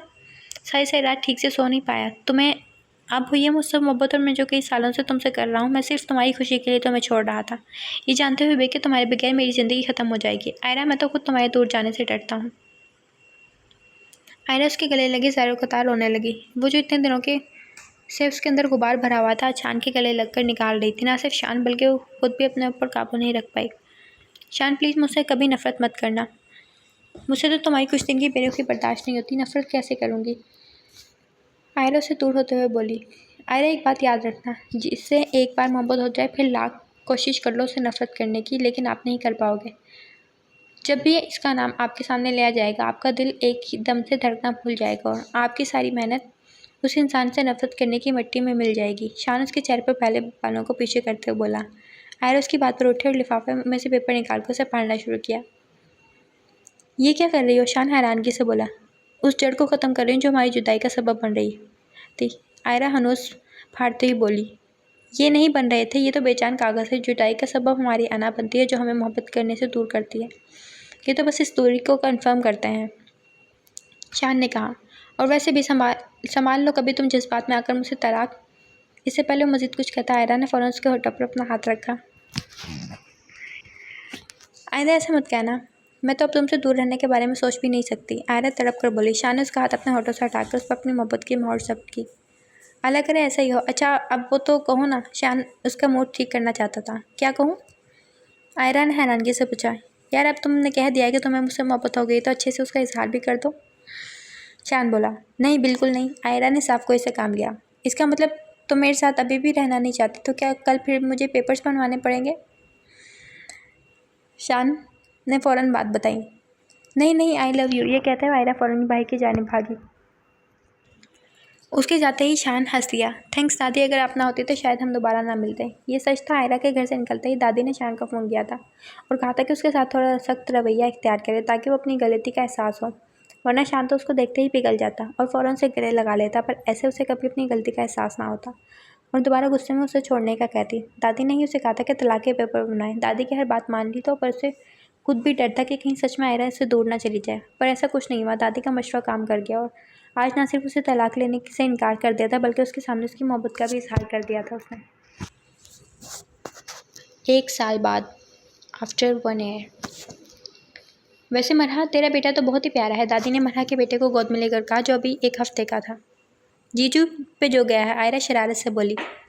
क्यों, मुझ पे क्यों नहीं जा सकता? मैं भी तो प्यारी हूँ, बल्कि इसके पापा कहते हैं मैं दुनिया की खूबसूरत तरीन लड़की हूँ, मरहा बोली। और मरहा की बात पर अरोहा और आयरा ने जानदार कहका लगाया। वो तुम्हारी करेंगे ही, और कोई ऑप्शन जो नहीं है। वैसे शक्ल से तो नहीं लगते कि वो तुम्हारी तारीफ़ करते होंगे। क्यों, जो तारीफ़ करते हैं उनकी शक्ल पर लिखा होता है क्या? मरहा चिढ़कर बोली। तो और क्या, जैसे शान के लिखा है कि वो बहुत बड़ा जन मुरीद है, उसका तो बस नहीं चलता उसको ऑफिस भी उठाकर साथ ले जाए। क्यों दादी? आखिरी बात पर अरोहा ने दादी को मुतवज्जा किया। मुझे तो ज़्यादा तेरा मियाँ लगता है, जब भी देखो तेरी चीखी हजूरी में खड़ा रहता है। दादी ने उसकी बात उसी पर डाल दी। वाह दादी, क्या जवाब दिया आपने, तो मेरा दिल खुश कर दिया। मुझे आपसे यही उम्मीद थी। दादी के जवाब पर आयरा बहुत खुश हुई। वैसे तेरा भी कम नहीं है, ये तो आइज़ है जिसने मरहा को अपना मुरीद बनाया हुआ है। ये जब शादी के 1 माह बाद कुछ दिन रहने आई तो आइज़ से लेने आ गया। ये तो उसके आगे पीछे घूमे। आइज़ पानी लाऊं? आइज़ आपको कुछ चाहिए? और जब वो वॉशरूम से निकला तो मैडम उसके लिए टॉवल लेकर खड़ी थी।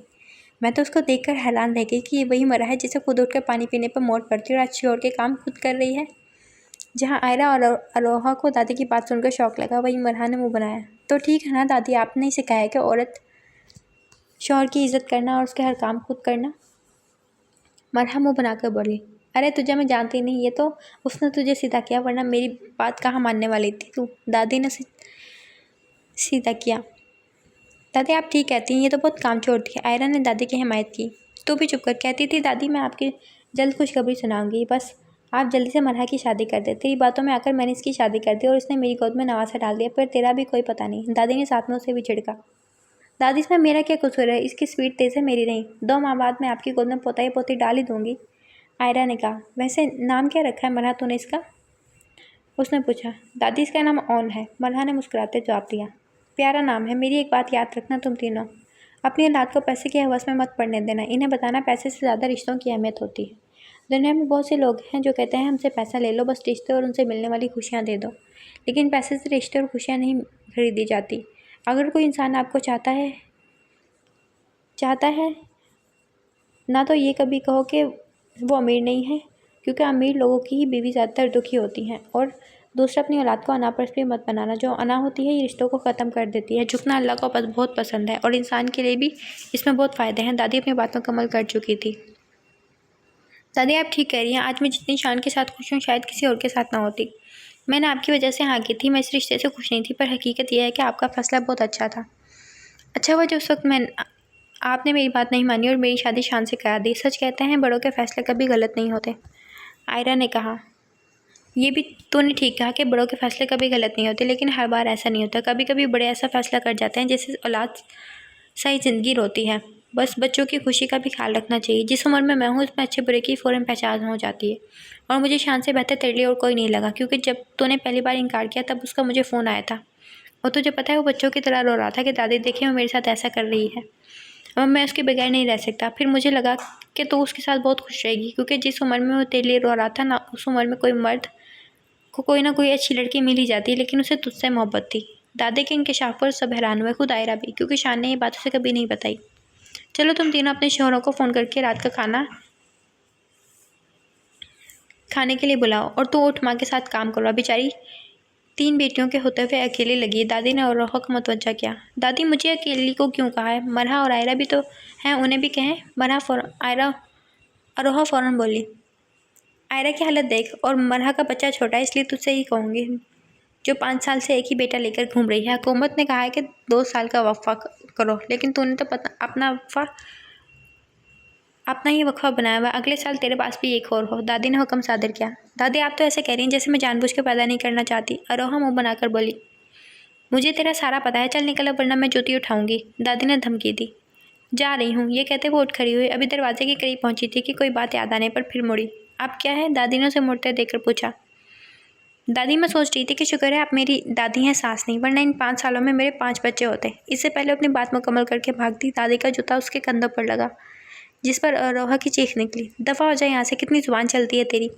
अरोहा अपना कंधा सुलाते हुए कमरे से चली गई, और अरोहा को जूता लगने पर आयरा और मरहा हंसती।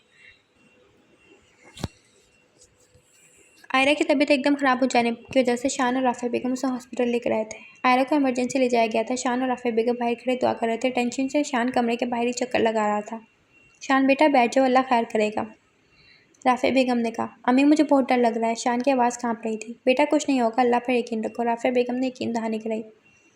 इससे पहले वो कुछ कहता डॉक्टर रूम की तरफ आता देख उसकी तरफ लपका। मुबारक हो, बेटी हुई है, डॉक्टर साहब ने मुस्कुराते जवाब दिया। और मेरी बीवी, वो कैसी है? शान को सिर्फ आयरा की टेंशन थी। जी वो भी ठीक है, आप कुछ देर में मिल सकते हैं। ये कहते हुए डॉक्टर आगे बढ़ गई। शान की खुशी की इंतहा ना रही। अम्मी मेरे घर बेटी हुई है, वो खुशी से बोला। बहुत बहुत मुबारक हो मेरे बेटे, मैंने कहा था अल्लाह पर भरोसा रखो। राफिया बेगम ने उसे मुबारकबाद दी। जाओ अब तुम सबसे पहले अपनी बेटी को देखो। लेकिन अम्मी आप, शान ने कुछ कहना चाहा। तुम जाओ, मैं बेजी को फ़ोन करके बताती हूँ ताकि वो भी आ जाए, वरना पता है ना बुरा मान जाएंगे और बेजी को मनाना बहुत मुश्किल काम है। जी ठीक है, शान ही कहकर अंदर आया, जहाँ सामने आयरा आंखें मूंदे हुए लेटी थी और नर्स की गोद में उसकी बेटी थी। शान ने फ़ौरन नर्स से उसे लिया और पागलों की तरह उससे प्यार करने लगा। जब आयरा को उसकी मौजूदगी का एहसास हुआ तो आंखें खोलकर शान को देखा, जो अपनी सारी मोहब्बत अपनी बेटी पर निछावर कर रहा था। शान को देखकर आयरा मुस्कुरा दी। जब शान की उस पर नज़र पड़ी तो वो छोटे छोटे कदम उठाता उसके करीब आया। तुम ठीक हो? शान ने आयरा की पेशानी चूमकर पूछा। आयरा ने इस बात में सर हिलाया। शुक्रिया इस कदर खूबसूरत तोहफा देने के लिए। देखो तुम बिल्कुल तुम जैसी, मुझ पर तो बिल्कुल नहीं गई। अम्मा को बताया? आयरा ने पूछा। अम्मी ने कर दिया होगा फ़ोन ताई को, शान ने कहा। शान? आयरा ने आहिस्ता से उसका नाम पुकारा। शान ने अपना चेहरा उसके करीब किया। आई लव यू, आयरा ने कहा। हाय, आई लव यू टू मेरी जान, शान ने मोहब्बत से उसके रुखसार को छुआ।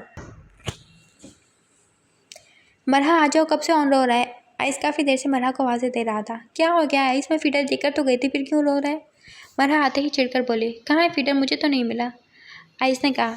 आइस मैं आपके सामने ही टेबल पर रख कर गई थी और आप मुझे कह रहे हैं मुझे नहीं मिला? मरहा गुस्से से बोली। ओह अच्छा, मुझे पता नहीं चला। आइस फीडर उठाते हुए बोला। आइस अगर आपको पता भी चल जाता है तब भी आपने मुझे ही कहना था कि उठा कर दो। आप तो बिल्कुल ही कुछ नहीं करते, सुस्त हो गए हैं बहुत। अब ऐसी भी कोई बात नहीं है, इस बहाने से तो मैं देख तो लेता हूँ। आइस ने बात बनाई। और जब मैं आपके सामने होती हूँ तब आप फ़ोन में मगन होते हैं, मरहा ने गुस्से से कहा। अच्छा ना, गुस्सा मत किया करो। आइस ने मोहब्बत से उसे अपने करीब बैठाया। थक जाती हूँ ना, इसलिए मुझ पर गुस्सा आता है। आइस ने सवालिया नज़रों से उसे देखा। ऐसी बात नहीं है, पर आप छोटे छोटे काम तो खुद क्या करें। मरहा की हर अदा से मासूमियत छलक रही थी। उसके जवाब पर आइस ने उसके रुखसार पर मोहब्बत की मोहर सख्त की, जिसे मरहा शर्म से लाल हुई। अच्छा प्लीज़ अब चाय बना दो, आइस ने फ़ौरन कहा। मुझे एक पल के लिए शर्माई थी, अब गुस्से से देखते उसे उठ खड़ी हुई। आप कभी नहीं बदलेंगे, ये कहते हुए पैर पटक कर कमरे से चली गई और आइस के जाते ही हंस दिया। आयरा की बेटी देखने दादी और हलीमा बेगम शान के साथ घर आई थी। शान तुझे एक और आयरा की कॉपी मिल गई, पर माँ से थोड़ी ज़्यादा प्यारी है, दादी उसे देखते हुए बोली। दादी मेरी बेगम प्यारी है तभी तो बेटी प्यारी है, शान फ़ौरन बोला। ये तो है, इसका नाम क्या सोचा है? दादी ने पूछा। अभी तो कुछ नहीं दादी, आपको जो पसंद है वो रख दें, क्योंकि आपकी दुआओं की वजह से तो ये मुझे मिली है, आयरा ने मोहब्बत से कहा। अच्छा फिर इसका नाम मैं आयज़ा रखूँगी, आयरा से मिलता जुलता, दादी ने कहा। बेची फिर गुट्टे भी आप ही देते हैं, राफिया बेगम ने मोहब्बत से कहा। अरे ना भाई, इसकी माँ को देखकर अभी तक पछताती हूँ, इसे दी तो कब्र में जाकर पछताऊँगी। और दादी की बात पर सबने कहकर लगाया ज़ोरदार। दी एंड ख़त्म शुद। अल्लाह हाफिज़।